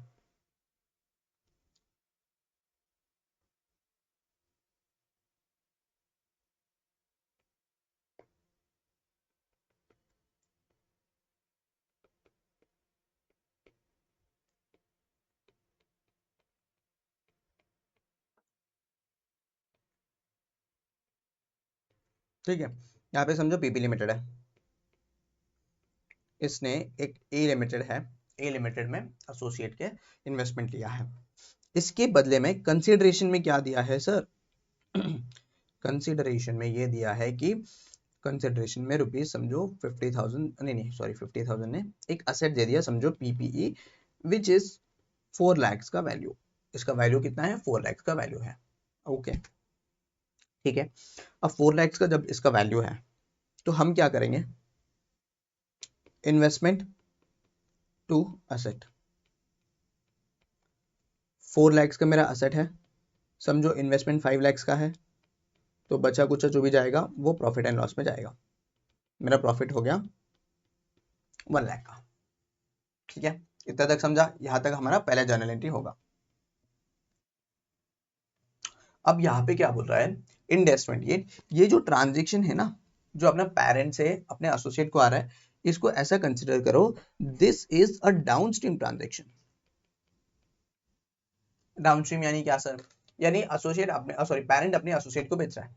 अब यहाँ पे जब 4 लाख दे रहा है एंड दिस 4 लाख का जो पीपीई है अभी भी उसके बुक्स में आउटस्टैंडिंग है, किसके बुक्स में, एसोसिएट के बुक्स में आउटस्टैंडिंग है, डेप्रिसिएशन इग्नोर कर दो for the time being, A limited के बुक्स में ये 4 लाख वैसा का वैसा ही है, देयर इज नो चेंज। ठीक है, तो यहाँ पे अगर देखोगे पीपीई का, पीपीई का यहाँ पे कैरिंग अमाउंट था रुपीज 3 लाख, बट उसने कितने में दिया है, 4 लाख उसका फेयर वैल्यू था, तो रुपीज 1 लाख का जो है वो फेयर वैल्यू गेन है, बरोबर, या फिर मैं बोलूं यहाँ पे दिस इज 1 लाख का प्रॉफिट, राइट। जब प्रॉफिट 1 लाख का है सर, तो यहाँ पे क्या करेंगे, अच्छा यहाँ पे अमाउंट मिसमैच है क्या, तो एक काम करो, 5 लाख मान लो ऐसा, और इसका पीपीई है 4 लाख का, तो मेरा इन्वेस्टमेंट 5 लाख का था, तो 5 लाख का पीपीई दे दिया, उसमें से एसेट का कैरिंग अमाउंट था 4 लाख, तो प्रॉफिट आ गया 1 लाख, राइट। तो ये profit of 1 lakh is unrealised profit, जो ए लिमिटेड के बुक्स में बढ़ा हुआ है, बराबर, ए लिमिटेड के बुक्स में यहाँ पे 1 लाख का अनरियलाइज्ड प्रॉफिट है, तो क्या करेंगे, as per the downstream transaction जब अनरियलाइज्ड प्रॉफिट होगा उसको रिवर्स कर देंगे, बरोबर। कितना रिवर्स करेंगे सर, पूरा 1 लाख करेंगे क्या, नहीं पूरा 1 लाख नहीं करेंगे, इसमें से जितना पेरेंट का शेयर है उतना ही पार्ट हम क्या करेंगे, रिवर्स कर देंगे, जैसा डाउनस्ट्रीम ट्रांजैक्शन में किया था ना वैसा ही, समझा। फिर से बताता हूँ, सुनो एक बार अच्छे से, क्योंकि अमाउंट मिसमैच हुआ था ना, तो एक बार सुन लो क्या हुआ था। पीपी लिमिटेड है वो ए लिमिटेड को एक्वायर कर रहा है, एक्वायर इन द सेंस सिर्फ स्टेक एक्वायर कर रहा है, 20% 30% जो भी है, उसके अगेंस्ट जो है ना, अभी स्टेक समझो 5 लाख का है, ठीक है, और यहाँ पे पीपीई जो है 5 लाख का दिया, which has a fair value of 5 lakh, okay, but PPE का कैरिंग अमाउंट है 4 लाख, बरोबर। तो यहाँ पे सर अनरियलाइज प्रॉफिट है 1 लाख का। अब यहाँ पे जब असेट है, ये असेट्स तो उसके बुक्स में, एसोसिएट के बुक्स में पड़ा होगा, जब एसोसिएट के बुक्स में ये इन्वेस्टमेंट पड़ा होगा और जो असेट है वो पड़ा होगा, तो उस केस में उसके उसके लिए तो कॉस्ट कितना है, 5 लाख का ही कॉस्ट रहेगा ना, बरोबर।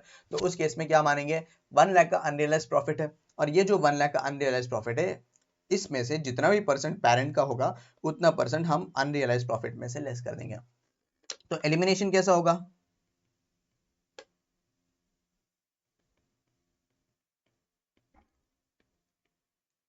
अनरियलाइज प्रॉफिट कैसा होगा, मेरा यहाँ पे unrealise profit account debit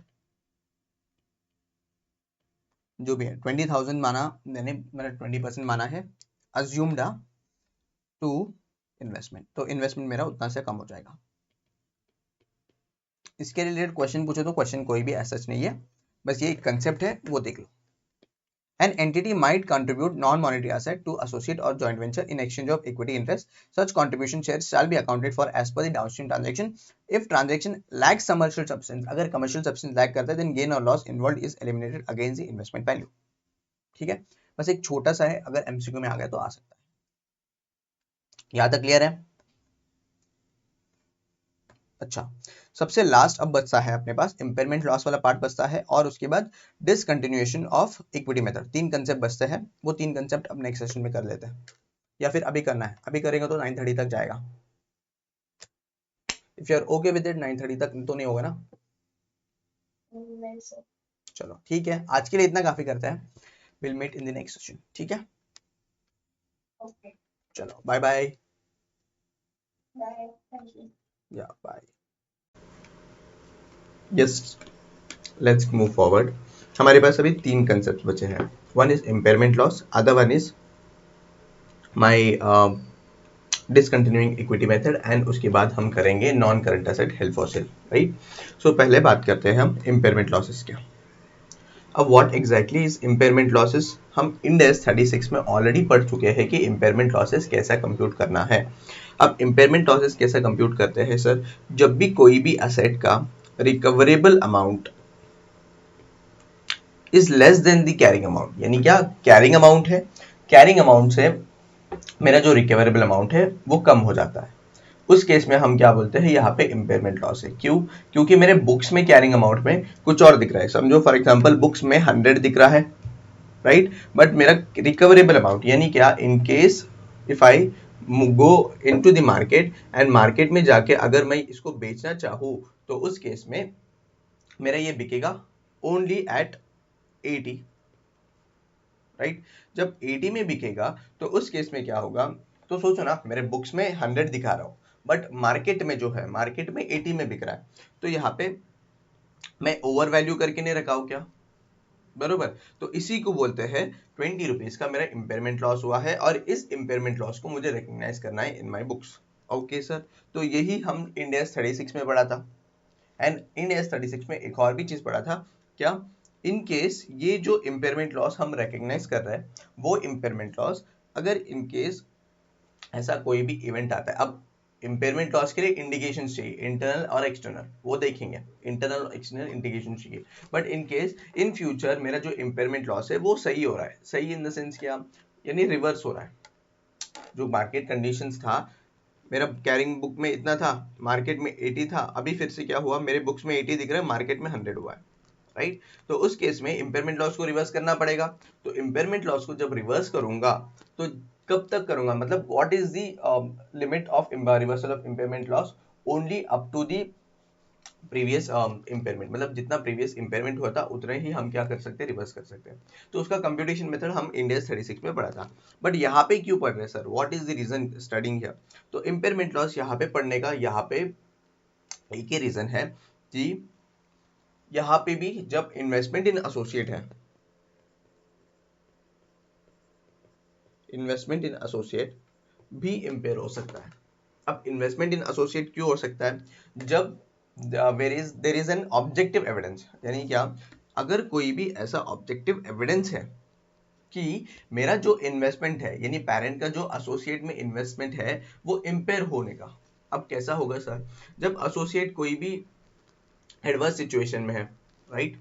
associate क्या है, एडवर्स सिचुएशन। एडवर्स सिचुएशन यानी क्या, एसोसिएट का क्या है ना, बहुत खराब सिचुएशन चल रहा है, यानी क्या, उसका सेल नहीं हो रहा है, सिर्फ लॉसेस चल रहे हैं, तो उस केस में क्या होगा, उस केस में क्या है, this is an indication for impairment, right? वैसे मैंने बहुत सारे इवेंट्स यहाँ पे किया है जहाँ पे फाइनेंशियल डिफिकल्टीज हो सकता है। जब फाइनेंशियल डिफिकल्टीज हो रहा है एसोसिएट को, तो उस केस में that is one indication of impairment. फिर उसके बाद ग्रांटिंग कंसेशन टू एसोसिएट और जॉइंट वेंचर, यानी क्या, अगर मेरा ट्रेड कंसेशंस, यानी क्या, पेरेंट एसोसिएट के बीच में ट्रेड कंसेशंस है, मतलब ट्रेड चल रहा है, यानी क्या, परचेस सेल चल रहा है, तो उसमें क्या है, उसमें ज्यादा से ज्यादा कंसेशन देना पड़ रहा है, राइट? फिर उसके बाद एडवर्स इफेक्ट हो सकता है एक्टिव मार्केट जो है, यानी क्या, एसोसिएट जो है, एसोसिएट समझो कैलकुलेटर बेच रहा था, कैलकुलेटर बेचता था, बट अभी जो है ना, ये कैलकुलेटर का मार्केट नहीं है एसोसिएट के पास, यानी क्या, यहाँ पे अभी जो है ना एसोसिएट का कैलकुलेटर्स नहीं बिकते हैं, कुछ एडवांस कैलकुलेटर्स आए वो बिकते हैं।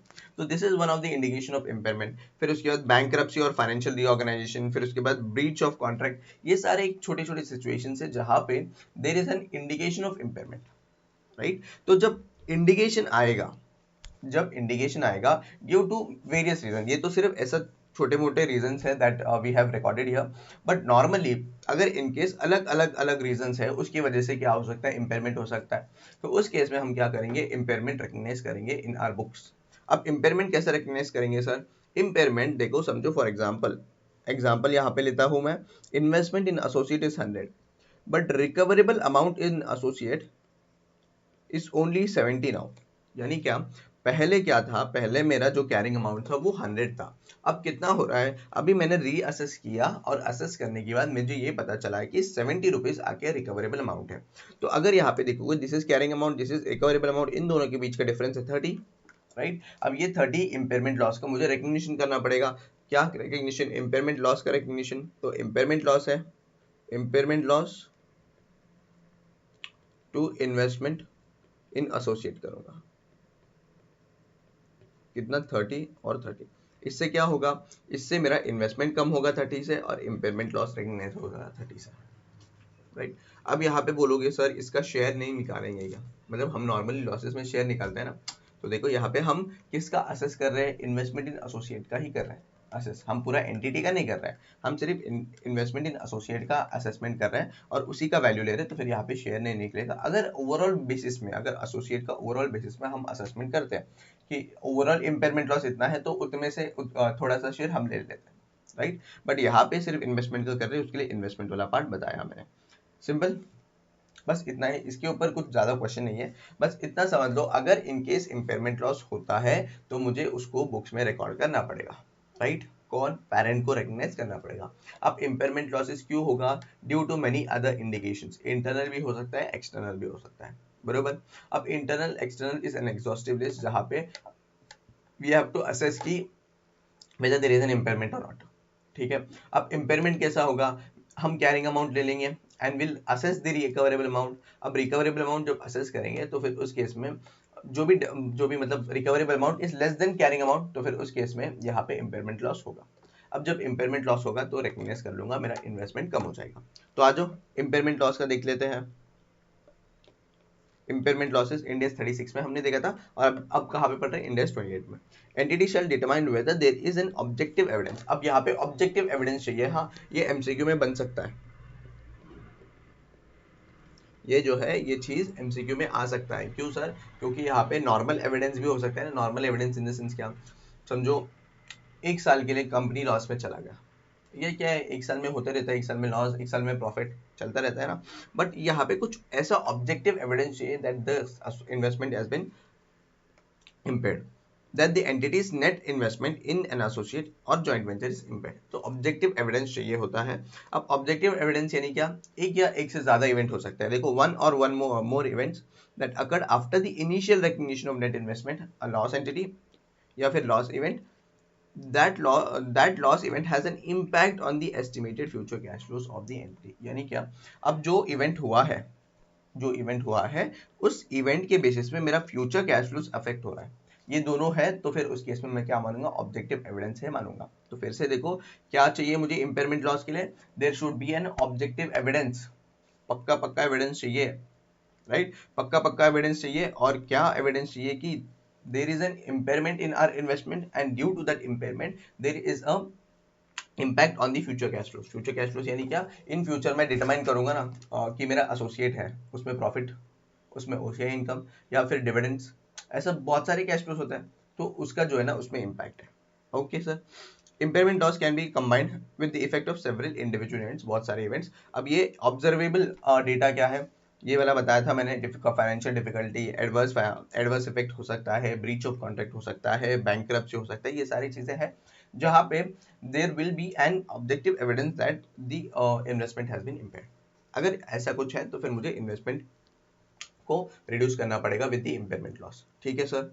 ओके, अगर समझो फॉर एग्जांपल मैंने जो है ना मेरा इन्वेस्टमेंट है अब नॉर्मली क्या होता है, लिस्टेड कंपनीज में इन्वेस्टमेंट होगा तो इन्वेस्टमेंट का वैल्यूएशन कराते हैं, नॉर्मली कोई भी कंपनीज में करवाते हैं कि ये इन्वेस्टमेंट का वैल्यू करवाते हैं और क्रेडिट रेटिंग भी करवा देते हैं। अगर due to that credit rating अगर नेगेटिव क्रेडिट रेटिंग आया है, राइट, अच्छा क्रेडिट रेटिंग नहीं आया है, सिर्फ वो एक रीजन पकड़ के हम इम्पेयर हुआ मेरा असेट इन्वेस्टमेंट ऐसा नहीं मान सकते।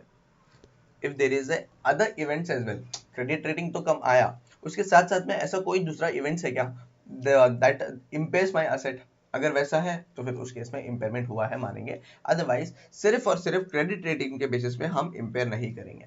देखो, downgrade of an associate joint ventures credit rating is not an evidence of impairment, तो ये भी क्या है एमसीक्यू में बन सकता है, इन केस अगर डाउनग्रेड हुआ है, अगर in case downgrade in credit investment है और उसके साथ साथ में यहाँ पे अदर एविडेंस भी है, राइट, अदर एविडेंस यानी क्या, समझो डिसअपियरेंस ऑफ एक्टिव मार्केट है या फिर बैंकरप्सी हो रहा है, तो ये है तो फिर मान सकते हैं कि there is an impairment, otherwise सिर्फ डाउनग्रेड से हम नहीं मानेंगे that there is an impairment. Okay sir, then उसके बाद अगर इनकेस मेरा इन्वेस्टमेंट में नॉर्मली क्या करते हैं, मेरा इन्वेस्टमेंट है, इन्वेस्टमेंट में गुडविल होता है,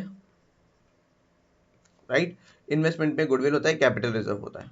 अब इन्वेस्टमेंट के अंदर नहीं बोल रहा हूँ, इन्वेस्टमेंट जब करते हैं तो गुडविल और कैपिटल रिजर्व, गुडविल जो है, गुडविल हम कैरिंग अमाउंट में ही दिखाते हैं, अलग से हम रिकॉग्नाइज नहीं करते हैं, first thing. Second thing, capital reserve हम अलग से रिकॉग्नाइज करते हैं। चलो, तो कैपिटल रिजर्व को एरोज करो, बस गुडविल की बात करेंगे। गुडविल जो पार्ट है, गुडविल अगर इन्वेस्टमेंट के यहाँ पे कैरिंग अमाउंट में इंक्लूडेड था, तो उस केस में इस पर्टिकुलर गुडविल जो है ना, इस पर्टिकुलर गुडविल को हम क्या करेंगे, प्रोपोर्शनेटली रिकॉग्नाइज करेंगे। क्यों सर? क्यों? क्योंकि यहाँ पे क्या हो रहा है, यहाँ पे इन्वेस्टमेंट का जो है ना इम्पेयरमेंट हो रहा है, बरोबर। तो impairment in the sense investment as a whole, investment में क्या है, इन्वेस्टमेंट भी है और गुडविल भी है, दोनों भी है, राइट। तो इन्वेस्टमेंट को करेंगे तो फिर अल्टीमेटली गुडविल भी रिड्यूस होगा, समझ रहे नहीं? तो फिर यहाँ पे देखो, मैंने जैसे बताया था 100 का एग्जाम्पल, 100 मेरा इन्वेस्टमेंट है, 70 मेरा क्या है, 70 मेरा रिकवरेबल अमाउंट है। ये 100 में अगर बोलोगे तो 80 मेरा गुड एक्चुअल इन्वेस्टमेंट है and 20 is considered as goodwill, हम कैरिंग अमाउंट में ही दिखा देते हैं, राइट। तो अब जब डी रिकग्नाइज कर रहे हैं 30 में से, 30 मेरा इंपेयरमेंट लॉस है, यहाँ पे 30 इंपेयरमेंट लॉस है, तो हम क्या कर रहे हैं, इंपेयरमेंट टू इन्वेस्टमेंट कर रहे हैं, तो इन्वेस्टमेंट ही होगा, गुडविल नहीं आएगा, क्यों, गुडविल सेपरेटली रिकग्नाइज नहीं किया। तो यहाँ पे 30 एंड 30 किया था, तो इस 30 में मेरा इन्वेस्टमेंट का भी इम्पेयरमेंट हुआ है एंड उसके बाद मेरा गुडविल भी इम्पेयर हुआ है, right. Hope so you understood this. चलो आगे बढ़ते हैं क्या सर? यस, अगर गुडविल होगा तो फिर उस केस में उसको भी हम प्रोपोर्शनेटली डिरेक्टनेस ऑटोमेटिकली होता है, क्यों, क्योंकि कैरिंग अमाउंट में ही होता है वो। The goodwill was a part of carrying amount of investment, then the goodwill will not be tested separately for the impairment. इसको सेपरेटली, गुडविल को सेपरेटली टेस्ट नहीं करेंगे for the purpose of impairment. चलो, अगर इनकेस रिवर्सल आया, यानी क्या, impairment loss है और इम्पेयरमेंट लॉस को अगर रिवर्स करना है, तो रिवर्सल वाला जो केसेस है हमने इंडेक्स 36 में देखा था कि कैसा रिवर्स करना चाहिए सर, राइट। तो फिर इस केस में सेम इन्वेस्टमेंट के ऊपर तो डेप्रिसिएशन वगैरह तो नहीं लगता है, बरोबर। तो रिवर्सल कितना हो सकता है, जितना हमने इम्पेयरमेंट लॉस किया था पहले, उतना ही मेरे हिसाब से रिवर्सल होना चाहिए, और वो रिवर्सल जो है हम कर सकते हैं और मेरा ओरिजिनल इन्वेस्टमेंट अमाउंट लेके जा सकते हैं। देखो, reversal of impairment loss shall be in accordance with Ind 36 impairment of asset to the extent of the recoverable amount of the net investment subsequently increases, मतलब जितना इंक्रीज हो रहा है और फिर मेरा ओरिजिनल इन्वेस्टमेंट जिस जो भी लोअर रहेगा वो मेरा क्या है, subsequent reversal of impairment loss होगा। अब रिवर्सल कैसे करेंगे सर? पहले इम्पेयरमेंट टू इन्वेस्टमेंट किया था, राइट, इम्पेयरमेंट टू इन्वेस्टमेंट किया था, अब इसको रिवर्स कर दो, इन्वेस्टमेंट टू इम्पेयरमेंट लॉस, बस सिंपल, इन्वेस्टमेंट टू इन्वेस्टमेंट बढ़ेगा, इम्पेयरमेंट लॉस को क्रेडिट करेंगे, कूल। और उसके बाद दो यहाँ पे वैल्यूएशन टेक्निक्स दिए हैं जहाँ पे हमें वैल्यू इन यूज कंप्यूट करना है। अब वैल्यू इन यूज कंप्यूटेशन यानी क्या, मेरा वैल्यू इन यूज कैसे कंप्यूट करेंगे, जो रिकवरेबल अमाउंट कंप्यूट करते हैं ना, जब रिकवरेबल अमाउंट, उसमें ये यूज करते हैं वैल्यू इन यूज। तो वैल्यू इन यूज कंप्यूटेशन कैसे करेंगे, पहला मेथड क्या है, fair value of future cash flows ले लेंगे ऑफ द ऑपरेशन, मतलब फ्यूचर कैश फ्लोज मुझे पता है तो फिर वो ले लेंगे, और proceeds from the disposal of investment, नहीं ये दोनों साथ में लेंगे, fair value of future cash flows जो भी है वो ले लेंगे, और अगर इन केस मैं प्रोसीड्स मतलब इन्वेस्टमेंट को डिस्पोज ऑफ कर देता हूँ तो फिर उससे मुझे कितना मिलेगा वो भी ले लूंगा, और उसमें से वैल्यू इन यूज कंप्यूट करूंगा। वैल्यू इन यूज हम इंपेयरमेंट में तो पढ़े ना कैसे कंप्यूट करना है, सिमिलर वे है यहाँ पे। अगर सेकंड मेथड क्या, अगर डिविडेंड्स पता है कितना रिसीव होगा ईयर ऑन ईयर, तो dividends and proceed from the disposal of investment, ये दोनों ले लेंगे और कंप्यूट करेंगे। यानी नहीं समझा सर? समझो फॉर एग्जांपल यहाँ पे समझो, एक मिनट मेरा नोट्स खोल लेता हूँ, मैं ओपन करता हूँ, ओपन।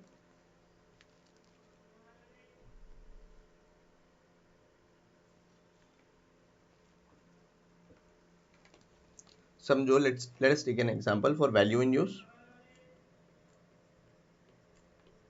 ठीक है, वैल्यू इन यूज कैसे कंप्यूट करेंगे सर? अगर समझो मेरा डिविडेंड पता है मुझे कैसा मिलने वाला है, यस डिविडेंड पता है, समझो फॉर एग्जांपल 9,000 मिलने वाला है फर्स्ट ईयर में, 10,000 सेकेंड ईयर में, 8,000 थर्ड ईयर में, और डिस्पोजल करने के बाद मुझे कितना, 1 लाख मिलने वाला है। तो इसको अप्रोप्रिएट रेट ऑफ इंटरेस्ट लगाएंगे और उसके बाद इसको डिस्काउंट करके हम वैल्यू इन यूज कंप्यूट कर लेंगे। Similar way goes with the first method as well. अगर मुझे कैश फ्लोज पता है कितना मिला है, ये समझो, ये डिविडेंड नहीं, ये डिविडेंड या कैश फ्लोज दोनों भी समझ लो, ये कैश फ्लो मिलने वाला है तो उसको रेट ऑफ इंटरेस्ट लगाऊंगा और वैल्यू इन यूज कंप्यूट करूंगा, राइट। तो अगर कैश फ्लो, ये वैल्यू इन यूज कैसे कंप्यूट करना चाहिए, अगर ये नहीं समझ रहा है तो फिर उस केस में इंडिया 36 में जाओ, डिटेल में डिस्कस किया है मैंने कैसे कंप्यूट करना है, राइट। तो हमने अब तक क्या किया है? अब तक सिंपली मैंने ये समझा है कि इम्पेयरमेंट कैसा होता है of losses of investments, impairment loss कैसा होता है। तो इम्पेयरमेंट लॉस सिंपल है, एक बार रिकैप करवा दूं। जब भी कोई इन्वेस्टमेंट है in that in particular associate, और वो इन्वेस्टमेंट इम्पेयरमेंट कैसा होगा। अब इम्पेयरमेंट होने के लिए हमारे पास इंडिकेशंस होते हैं, one is internal and other one is external.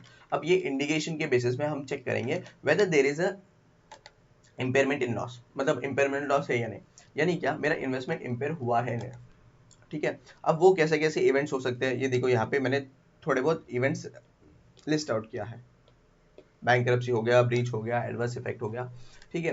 This are the indications. अगर ऐसा कोई इंडिकेशंस है तो मैं चेक करूंगा जाके कि मेरा whether my investment is impaired, यानी क्या मेरा रिकवरेबल अमाउंट कितना है। तो चेक करने के बाद मुझे कैरिंग अमाउंट तो पता ही होगा, बट मेरा रिकवरेबल अमाउंट भी पता चलेगा, राइट। अब recoverable amount is less than carrying amount, if it is less than carrying amount there is an impairment loss, उसको रिकॉग्नाइज करना पड़ेगा इन माय बुक्स, ठीक है। देन उसके बाद अगर कुछ समझो इम्पेयरमेंट लॉस रिकॉग्नाइज कर रहा हूँ, ठीक है, इन्वेस्टमेंट को एज अ होल असेस करूंगा ना, तो गुडविल सेपरेटली टेस्ट करने की जरूरत नहीं है for the purpose of impairment. और रिवर्सल कितना तक होगा, रिवर्सल उतना तक ही होगा जितना हमने इम्पेयरमेंट लॉस रिकॉग्नाइज किया था, ठीक है।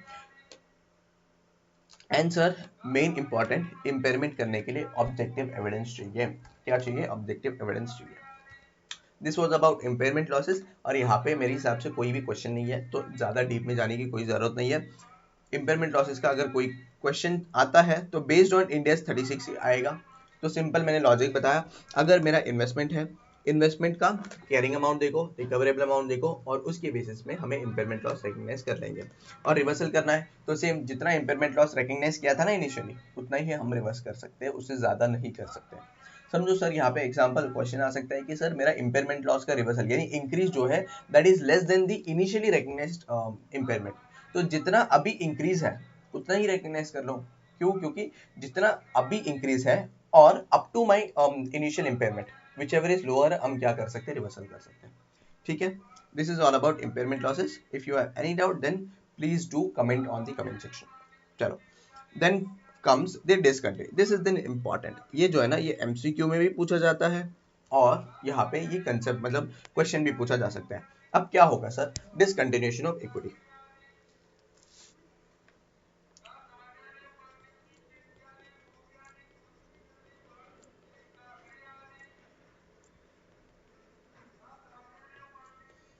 Discontinuing of equity method. अब डिसकंटिन्यू करेंगे तो मतलब क्या, what exactly is discontinuation of equity method. हम कब इक्विटी मेथड अप्लाई करते हैं for the purpose of accounting, जब कोई पेरेंट है, पीपी लिमिटेड समझो, कोई ए लिमिटेड है विच इज एन एसोसिएट, बरोबर। तो इन दोनों के बीच में पेरेंट कंपनी लगाता है इक्विटी मेथड। अब ये डिसकंटिन्यू क्यों ही करेगा, डिसकंटिन्यू इसलिए करेगा जब ये जो एसोसिएट है ना, एसोसिएट या तो सब्सिडी हुआ है,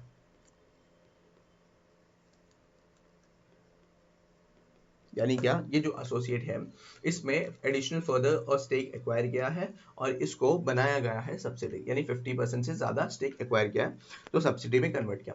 तो अगर सब्सिडी में कन्वर्ट किया तो फिर उस केस में यहाँ पे कंट्रोल आ गया, तो कंट्रोल आ गया है सर, तो फिर उस केस में हम लगाएंगे Ind AS 110। Then comes the next one, या फिर स्टेक को सेल कर दिया,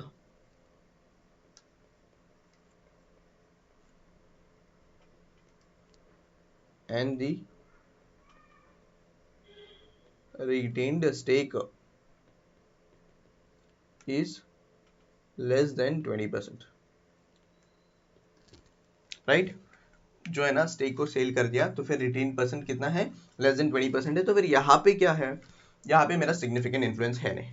तो जब सिग्निफिकेंट इन्फ्लुएंस है नहीं तो उस केस में मुझे क्या करना पड़ेगा, उस केस में मुझे इंड एस 109 के हिसाब से कॉस्ट मॉडल या फेयर वैल्यू मॉडल ऑप्ट करना पड़ेगा, राइट।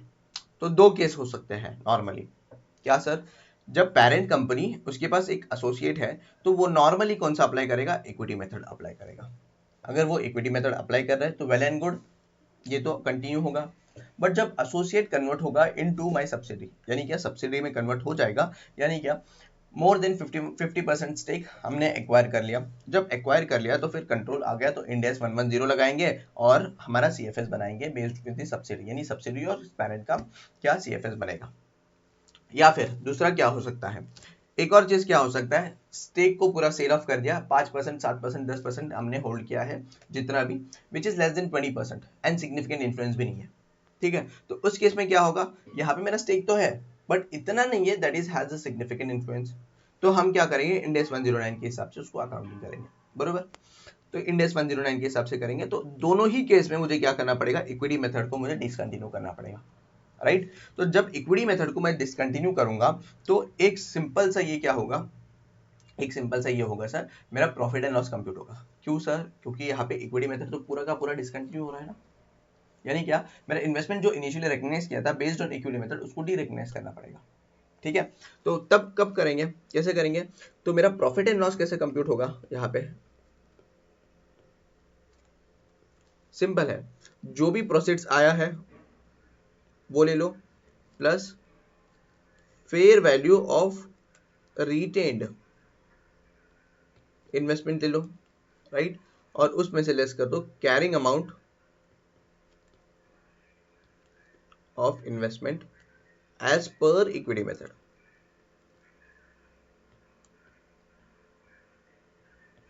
ठीक है।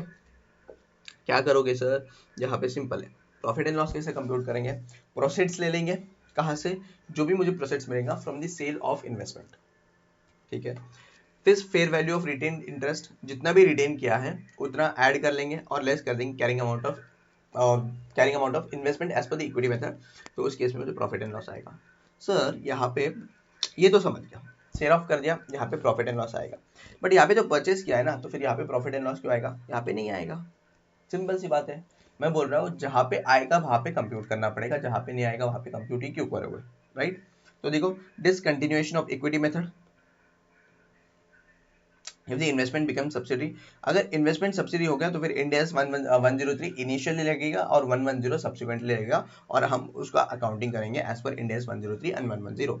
अगर if retained interest in the former associate or joint venture is financial asset, then discontinue the equity method, यानी क्या, सिंपली यहाँ पे बोल रहे हम कि हम सेल ऑफ कर दिया इन्वेस्टमेंट, राइट। अब सेल ऑफ कर दिया, सेल ऑफ करने के बाद यहाँ पे कुछ कुछ पोर्शन, थोड़ा सा पोर्शन हमने रिटेन किया। अब जब रिटेन किया तो डिसकंटिन्यू करो इक्विटी मेथड को, जो भी यहाँ पे गेन या प्रॉफिट और लॉस है रिलेटेड टू असेट उसको प्रॉफिट एंड लॉस में ट्रांसफर करेंगे और जो भी बचा हुआ इंटरेस्ट है वो इंड एस 109 के हिसाब से हम क्या करेंगे सर, इंड एस 109 के हिसाब से अकाउंटिंग करेंगे, रिकग्निशन इंड एस 109 के हिसाब से होगा, ठीक है। फिर प्रॉफिट एंड लॉस कैसे कंप्यूट करेंगे, fair value of retain interest plus proceeds from the disposal of assets minus कर देंगे कैरिंग अमाउंट ऑफ इन्वेस्टमेंट, तो मुझे मिल जाएगा सर यहाँ पे क्या मिल जाएगा, प्रॉफिट और लॉस मिल जाएगा, ठीक है। और उसको प्रॉफिट एंड लॉस को रिकग्नाइज कर लेंगे in the profit and loss account, ठीक है।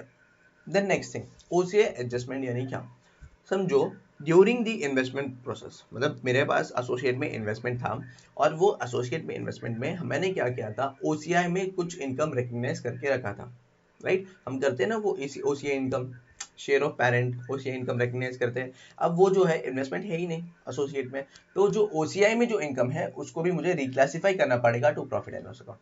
नहीं समझा? फिर से बताओ, सुनो। अब यहाँ पे क्या करते थे, हम ओसीआई इनकम लेते थे ना,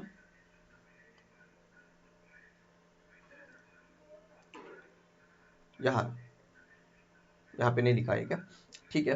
नॉर्मली हम क्या करते हैं, ओसीआई इनकम ले लेते हैं in my profit and loss, मतलब while computing the carrying amount of investment.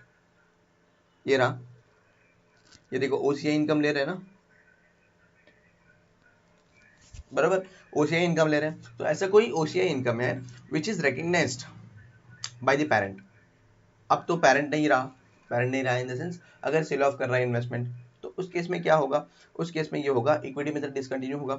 Equity method अगर डिसकंटिन्यू हो गया है सर, तो फिर जो भी ओसीआई में इनकम बचा है वो ओसीआई इनकम को भी मुझे ट्रांसफर करना पड़ेगा to the profit and loss account. देखो, if an entity discontinues the use of equity method, then gain or losses if any on the previously recognized, जो previously recognized किया था in the OCI by the investee would be reclassified to profit and loss account, तो वो profit and loss account में reclassify कर देंगे, right?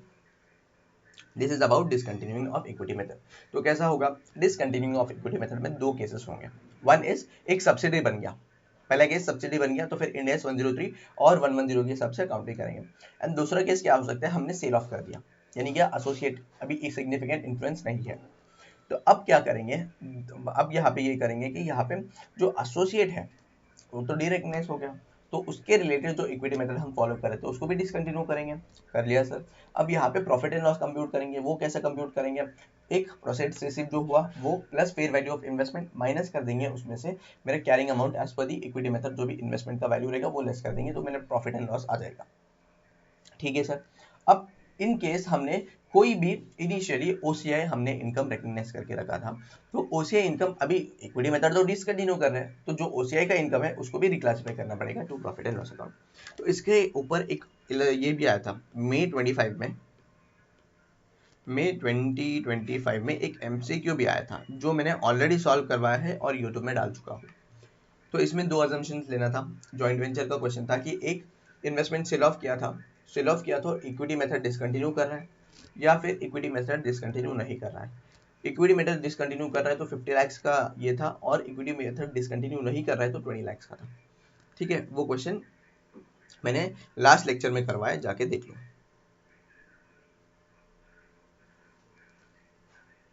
चलो illustration number 16 करते हैं फटाफट। क्या हो रहा है देख लो। CD Limited held 50% voting power of RS, which is a joint venture of CD Limited. अब क्या हो रहा है, CD Limited जो है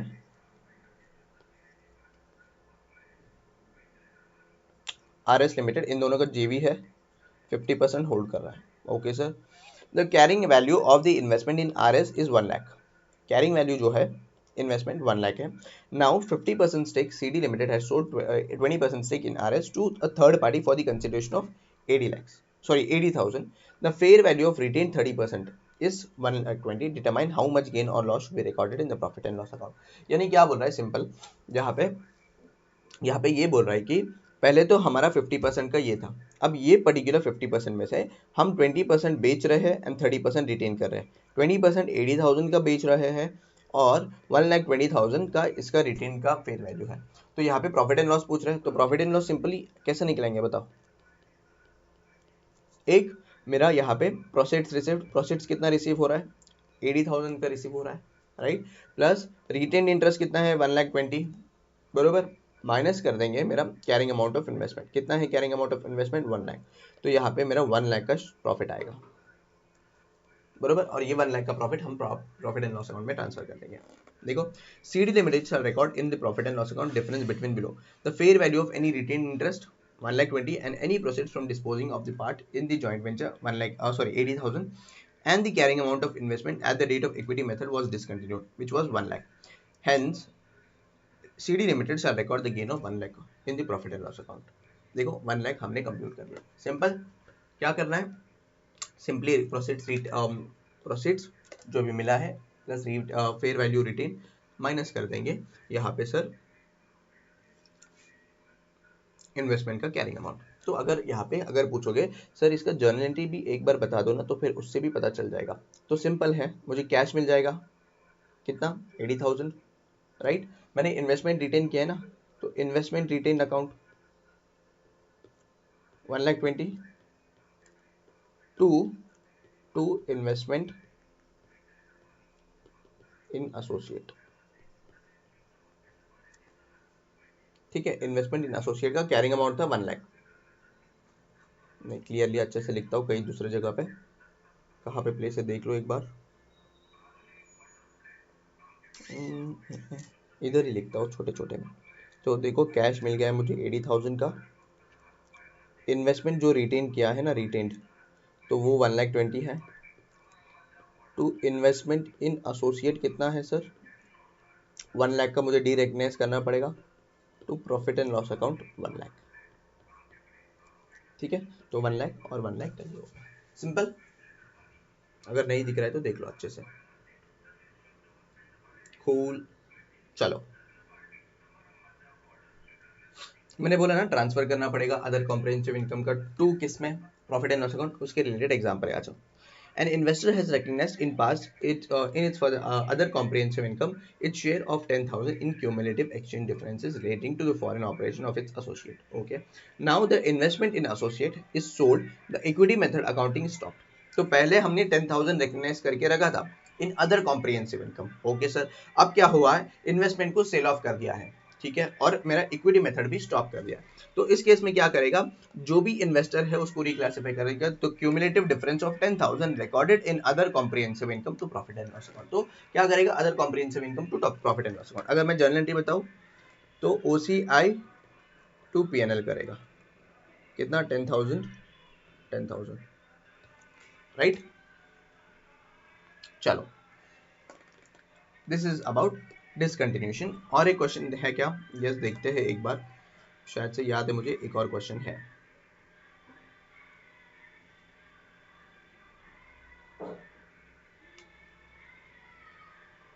अच्छा ये भी एक अच्छा क्वेश्चन है, एक बार देख लो क्या है, देखे चलो।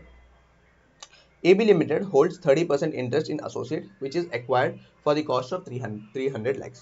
तो यहाँ पे AB Limited 30% interest in associate acquire किया है which is 300 lakhs का है।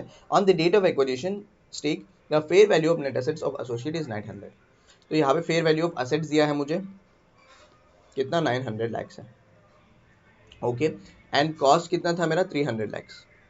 ओके सर, आगे बढ़ते हैं। The value of goodwill on the acquisition is 30।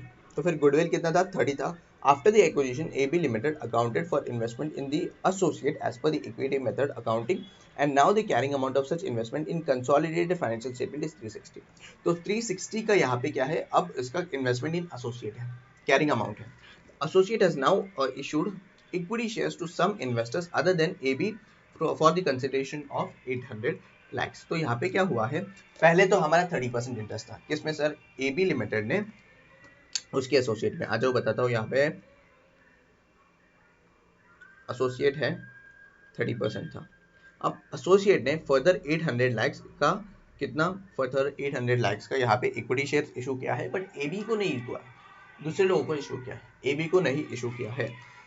This has effectively reduced the holding of AB to 20%। तो इसमें क्या हुआ है, AB का जो होल्डिंग है वो 20% पे रिड्यूस हो गया। तो अब क्या बोल रहे हैं, determine how much AB limited should account for the reduction in the interest of associate. Simple है, कुछ ज्यादा ये नहीं है। AB है 30% का शेयर था एसोसिएट में। अब क्या हुआ, 800 लैक्स का इसने इशू किया है शेयर्स, राइट। तो 800 लैक्स उसको रिसीव हुआ होगा। तो 800 लैक्स जब इशू रिसीव हुआ तो इसका शेयर आ जाएगा AB लिमिटेड में। AB लिमिटेड तुरंत क्या करेगा, उसका शेयर रिकग्नाइज कर लेगा ना, ठीक है। बट यहाँ पे एक और भी चीज हो रहा है, क्या हो रहा है, यहाँ पे 30% रिड्यूस होकर 20% हो रहा है। तो मुझे यहाँ पे 10% का डी रिकग्निशन भी करना पड़ेगा, बरोबर। तो वो कैसे करेंगे सर, आ जाओ दिखाता हूँ। सबसे पहले क्या रिकग्नाइज करेंगे, यहाँ पे सबसे पहले AB लिमिटेड का शेयर्स रिकग्नाइज करेंगे, यानी 800 लैक्स का जो भी आया है उसमें से 20% अगर करते हैं तो कितना आएगा, तो 800 इंटू 20%, तो 160 का इसका शेयर बनता है, किसका, पेरेंट का, राइट। बट रिडक्शन जो कैरिंग अमाउंट है ना, उसका रिडक्शन भी दिखाना पड़ेगा। वो कैसे दिखाएंगे सर, यहाँ पे देखो, यहाँ पे बोल रहे हैं ना, carrying value of such investment, carrying value of investment was 360 for 30%, right. अभी 20% हो गया है, तो कितना आएगा, तो 360 डिवाइडेड बाई 30% इंटू 20% कर लो, तो मेरे हिसाब से, एक मिनट, 10% रिड्यूस हुआ है ना, मेरा 10% सेल ऑफ हो गया है, तो 10% करो, 360 डिवाइडेड बाई 36 इंटू 10,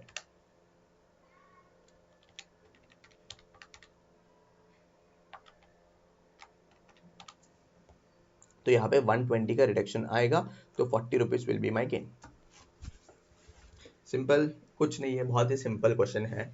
क्या हो रहा है यहाँ पे, जैसे यहाँ पे एडिशनली आउटर्स को शेयर्स इशू किया, तो उसका शेयर रिकग्नाइज कर लो कितना होता है 20% के हिसाब से। क्यों 20%, क्यों, क्योंकि यहाँ पे मेरा शेयर रिड्यूस हो गया 30% से 20% आ गया है, तो 20% अप टू 20% रिकग्नाइज कर लिया, बरोबर। तो 20% का मेरा क्या हुआ है, कैश प्रोसीड्स आ गया मेरे पास, 20% का मेरे पास कैश प्रोसीड्स आ गया है, बट मेरा यहाँ पे रिडक्शन भी हो रहा है ना, बरोबर। तो वो रिडक्शन भी रिड्यूस करना पड़ेगा। रिडक्शन कैसे किया, 360 का उसका कैरिंग अमाउंट था 30% के अगेंस्ट, तो 10% का कितना होगा, राइट। तो फिर 120 आ गया, तो 40 rupees my will be my gain. तो देखो, AB limited 160, carrying amount less कर दिया 120, and gain on reduction will be 40। आगे क्या बोल रहा है, आगे the share in consolidation received in associate shares would be recorded as a part of investment in associate, carrying amount of interest 120 से reduce हो जाएगा, and gain 40 will be recorded in the profit and loss account. Simple, कुछ नहीं है। अगर आएगा ना ये क्वेश्चन में, ये एमसीक्यू में शायद से आ सकता है, मेरे हिसाब से ऐसा क्वेश्चन नहीं आएगा। क्वेश्चन आएगा भी ना तो 4 मार्क का आ सकता है, बस 4 मार्क का इतना छोटा क्वेश्चन नहीं देंगे, इसमें कुछ और एडिशन करके दे देंगे। चलो, is that clear, hope so. तो डिसकंटिन्यूएशन मेथड में हमने दो चीजें किया है, वन इज एक सब्सिडी में कन्वर्ट हो रहा है, दूसरा हम सेल ऑफ ये रिटेन, मतलब जो भी इन्वेस्टमेंट है उसको सेल कर रहे हैं, और कुछ छोटा सा पोर्शन हम रिटेन कर रहे हैं। Okay sir. और ओसीआई का क्या है, अगर मेरा प्रीवियसली कोई भी ओसीआई में इनकम रिकग्नाइज किया था, तो फिर उसको ट्रांसफर कर देंगे to profit and loss account, कोई भी हो, इनकम हो लॉस हो, ओसीआई में रिकग्नाइज किया उसको रिक्लासिफाई कर देंगे into profit and loss account. अब चलते हैं to non current asset held for sale. अब non current asset held for sale यानी क्या है ये sir, this is actually seen in Ind AS 105। यानी क्या, इंड AS 105 में हम नॉर्मली ये देखेंगे कि इंड AS 105 में मुझे यहाँ पे कंडीशन दिया है, क्या, कोई भी असेट को अगर हेल्ड फॉर सेल करना है, तो उसका कुछ कुछ कंडीशन है, क्या, तुरंत वो सेल के लिए अवेलेबल होना चाहिए, राइट।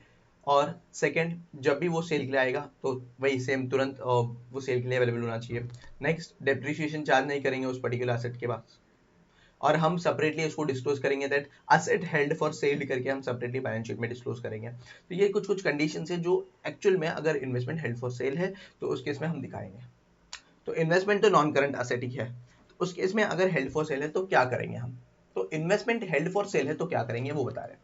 अब इन्वेस्टमेंट हेल्ड फॉर सेल कब होगा सर, तो जब भी अपना जो पेरेंट एंटिटी है वो मान रहा है कि यहाँ पे ये इन्वेस्टमेंट को हेल्ड फॉर सेल करना है। अगर इन्वेस्टमेंट पेरेंट को लग रहा है कि हेल्ड फॉर सेल करना है, तो वो तुरंत क्या करेगा, उसका क्लासिफिकेशन चेंज करेगा, और उसका जो एडिशनल कंडीशन है इंड AS 105 में पढ़ेंगे वो एडिशनल कंडीशन, वो क्या करेंगे हम, एडिशनल कंडीशन के बेसिस में हम उसको अलग से क्लासिफाई करेंगे as investment held for sale करके। तो तब जब करेंगे ना, तब हम अलग से इसको डिस्क्लोज करेंगे, इन्वेस्टमेंट एसोसिएट नहीं, इन्वेस्टमेंट हेल्ड फॉर सेल करके हम क्या करेंगे, डिस्क्लोज करेंगे। तो देखो, if investment in investee associate or joint venture meets the definition of non-current asset held for sale, then measure the investment as per Ind AS 105। ठीक है, 105 के हिसाब से उसका क्या मेजरमेंट होगा, कैरिंग अमाउंट और fair value less cost to sales. तो कैसा होगा, कैरिंग अमाउंट देखेंगे या उसका fair value less cost to sale जो भी है, विच एवर इज लोअर में डिस्क्लोज करेंगे, right. And if investment held for sale before no longer meets, अगर अभी देखो इन्वेस्टमेंट हेल्ड फॉर सेल किया, यानी क्या, मैंने कैरिंग अमाउंट और मेरा जो है ना fair value less cost to sale, whichever is lower में मैंने क्या दिखा दिया, वैल्यू दिखा दिया, मेरा इन्वेस्टमेंट का वैल्यू दिखा दिया बेस्ड ऑन दिस कंप्यूटेशन। अब क्या हो रहा है, इन फ्यूचर मुझे लग रहा है कि यहाँ पे मेरा जो ये था इन्वेस्टमेंट हेल्ड फॉर सेल वो अब ना रहा, यानी क्या, मैं रिटेन करना चाहता हूँ, सेल नहीं करना चाहता हूँ, तो फिर उस केस में हम क्या करेंगे, फिर से इक्विटी मेथड अप्लाई करेंगे, वो भी रेट्रोस्पेक्टिवली। नहीं समझे सर, रेट्रोस्पेक्टिवली यानी क्या, अब समझो फॉर एग्जांपल करंट ईयर में मैं क्या सोच रहा हूँ, मैं तो 2 साल से एसोसिएट में इन्वेस्टमेंट होल्ड कर रहा हूँ, बराबर, बट अब करंट ईयर में what I am saying that मुझे इन्वेस्टमेंट को हेल्ड फॉर सेल करना है, तो मैंने यहाँ पे कंप्यूटेशन कर लिया, कैरिंग अमाउंट और fair value less cost to sale करके दिखा दिया मैंने बैलेंस शीट में। बट अब क्या है, तुरंत मुझे 2-3 महीने के बाद लग रहा है नहीं यार, मुझे क्या करना चाहिए, इन्वेस्टमेंट को सेल नहीं करना चाहिए, अब रिटेन करना चाहिए। तो क्या करूंगा, अब 3 महीना हो गया, 3 महीने क्या है इसमें दिख रहा था, क्या सर अब 3 महीने के बाद वाला जो वैल्यू वो तब इक्विटी लगाएंगे, नहीं, स्टार्टिंग से मेरे 2 साल से इक्विटी मेथड लग रहा है ना, तो 2 साल से और फिर कंटिन्यू होगा मेरा इक्विटी मेथड लगना, यानी ब्रेक नहीं आएगा अगर इनकेस हम क्लासिफिकेशन चेंज करते हैं तो, ठीक है। After disposal whether retain investment continues to be associated और जॉइंट वेंचर, मतलब डिस्पोजल होने के बाद जो भी रिटेन इंटरेस्ट है, अभी समझो मेरे पास 50% था, उसमें से 30% मैंने क्या किया, मैंने रिटेन कर लिया, 50% था, 30% रिटेन कर लिया, 20% सोल ऑफ कर लिया। 30% जो है ये 30%, वेदर दिस 30% इज एसोसिएट, अगर एसोसिएट है तो इक्विटी मेथड फॉलो करूंगा, अगर एसोसिएट नहीं है दैट इज ओनली इन्वेस्टमेंट, तो फिर इंड एस 109 अप्लाई करूंगा। सिंपल, क्या है फिर से बताता हूँ, non current asset held for cell, ये डिटेल डिस्कशन मेरा यहाँ पे हो जाएगा, कहाँ पे होगा सर, डिटेल डिस्कशन मेरा इंड एस 109 में हो जाएगा, 105 में हो जाएगा, 9 नहीं 105, तो 105 में जैसे डिटेल डिस्कशन करेंगे। बट यहाँ पे समझ लो इंड एस 105 के हिसाब से क्या बोल रहा है, अगर इनके समझो मेरा इन्वेस्टमेंट इन एसोसिएट है और इन्वेस्टमेंट इन एसोसिएट जो है वो हेल्ड फॉर सेल करना चाहता हूँ, तो उस केस में इंड एस 105 के हिसाब से वैल्यूएशन होगा, उसको सेपरेटली डिस्क्लोज करेंगे on the balance sheet that this investment is held for cell. कैसा वैल्यूएशन होगा, कैरिंग अमाउंट और fair value which ever is lower, right, यहाँ पे देखो कैरिंग अमाउंट और fair value which ever is lower, ऐसा करेंगे, ठीक है सर।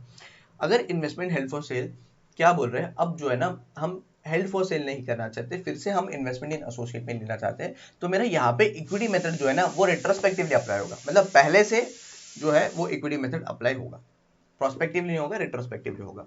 एंड इन केस अगर डिस्पोजल हो गया है और डिस्पोजल होने के बाद कुछ अमाउंट मतलब कुछ इन्वेस्टमेंट हमने रिटेन किया होगा, तो वो इन्वेस्टमेंट अगर मेरा एसोसिएट है तो इक्विटी मेथड कंटिन्यू करेंगे, अगर एसोसिएट नहीं है तो इंड एस 109 का अकाउंटिंग हम चालू रखेंगे। This is all about in non current asset held for cell, इसका रिलेटेड एक क्वेश्चन है, आज वो देख लेते हैं, छोटा सा क्वेश्चन है।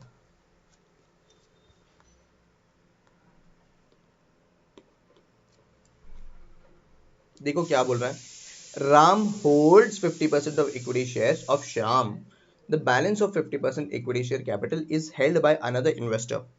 ठीक है, तो राम जो है वो 50% of equity shares in Shyam hold करता है, okay sir.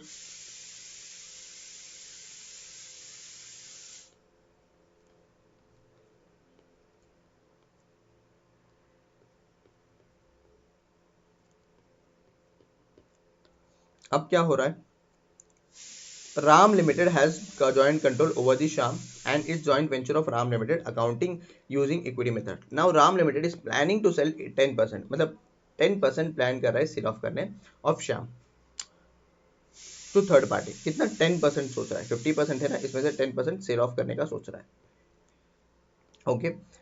Such 10% investment meets the criteria of an asset held for sale and has been measured and disclosed accordingly. Now determine should Sham Limited account for 40% interest retained in Sham. मतलब यहाँ पे पूछ रहे हैं कि 50% hold कर रहा था, 50 में से 10% जो है वो सेल करने की कोशिश कर रहा है, तो सेल 10% का कर रहा है, तो 40% का जो रिटेन इंटरेस्ट है, जो 40% में रिटेन इंटरेस्ट है वो उसको अकाउंटिंग कैसा करेंगे हम, 50% होल्डिंग था राइट, 10% सेल करेंगे, 40% रिटेन है, तो इसका अकाउंटिंग कैसा होगा, क्वेश्चन ये है। तो सिंपल है, मैंने बताया था, देखो जो 10% हेल्ड फॉर सेल है उसको इंड एस 105 के हिसाब से हेल्ड फॉर सेल में कर देंगे, बट जो यहाँ पे रिटेन वाला पार्ट है, क्या यहाँ पे देखेंगे whether it is a associate और अ जॉइंट वेंचर, अगर एसोसिएट और जॉइंट वेंचर है तो इक्विटी मेथड लगाओ, ठीक है। अगर यहाँ पे मेरा सिग्निफिकेंट इन्फ्लुएंस नहीं है, सिर्फ 40% होल्डिंग है, सिग्निफिकेंट इन्फ्लुएंस नहीं है, तो इस केस में इसको इंड एस 109 के हिसाब से अकाउंटिंग करो, यानी क्या क्लासिफाई करो कि या कॉस्ट में या फेयर वैल्यू में, ठीक है। तो देखो till time 10% stake is sold, Ram Limited should account the retained interest 40% as per the equity method. After sale of 10%, if Ram still has joint control over Shyam, अगर still मेरे पास joint control है तो उस case में to contractual arrangement, then it shall continue to measure the investment as per the equity method. अगर however if the Ram is not going to have joint control over Shyam, अगर control है ही नहीं तो फिर उस case में post disposal of 10% investment, then retained investment of 40% shall be accounted as per Ind AS 109. समझा ये चीज? सिंपल है, कुछ नहीं. जो क्या बोल रहे हैं सिंपल, यहाँ पे क्या बोल रहे हैं सर, यहाँ पे joint control over the Shyam exist कर रहा है तो इक्विटी मेथड लगाओ, अगर एग्जिस्ट नहीं कर रहा है तो फिर इंड AS 109 के हिसाब से करो. Simple. This is all about Ind AS 28. Ind AS 28 जिसमें हमने each and every concept cover किया and also the questions of module, RTP, MTP, past paper, सब कुछ. अभी रिसेंट वाला जो पास्ट पेपर आया था ना, कौन सा, May 25 का, उसका भी क्वेश्चंस मैंने MCQ का एक केस स्टडी आया था वो भी करवा दिया. So this is all about Ind AS 28. Hope so you understood this and this videos will be helpful for you, right? चलो नेक्स्ट सेशन में न्यू Ind AS चालू करते हैं, that is Ind AS 111 joint arrangement. तो उससे start करते हैं. आज के लिए इतना काफी करते हैं. Thank you for watching this lecture and have a very nice day. Bye bye.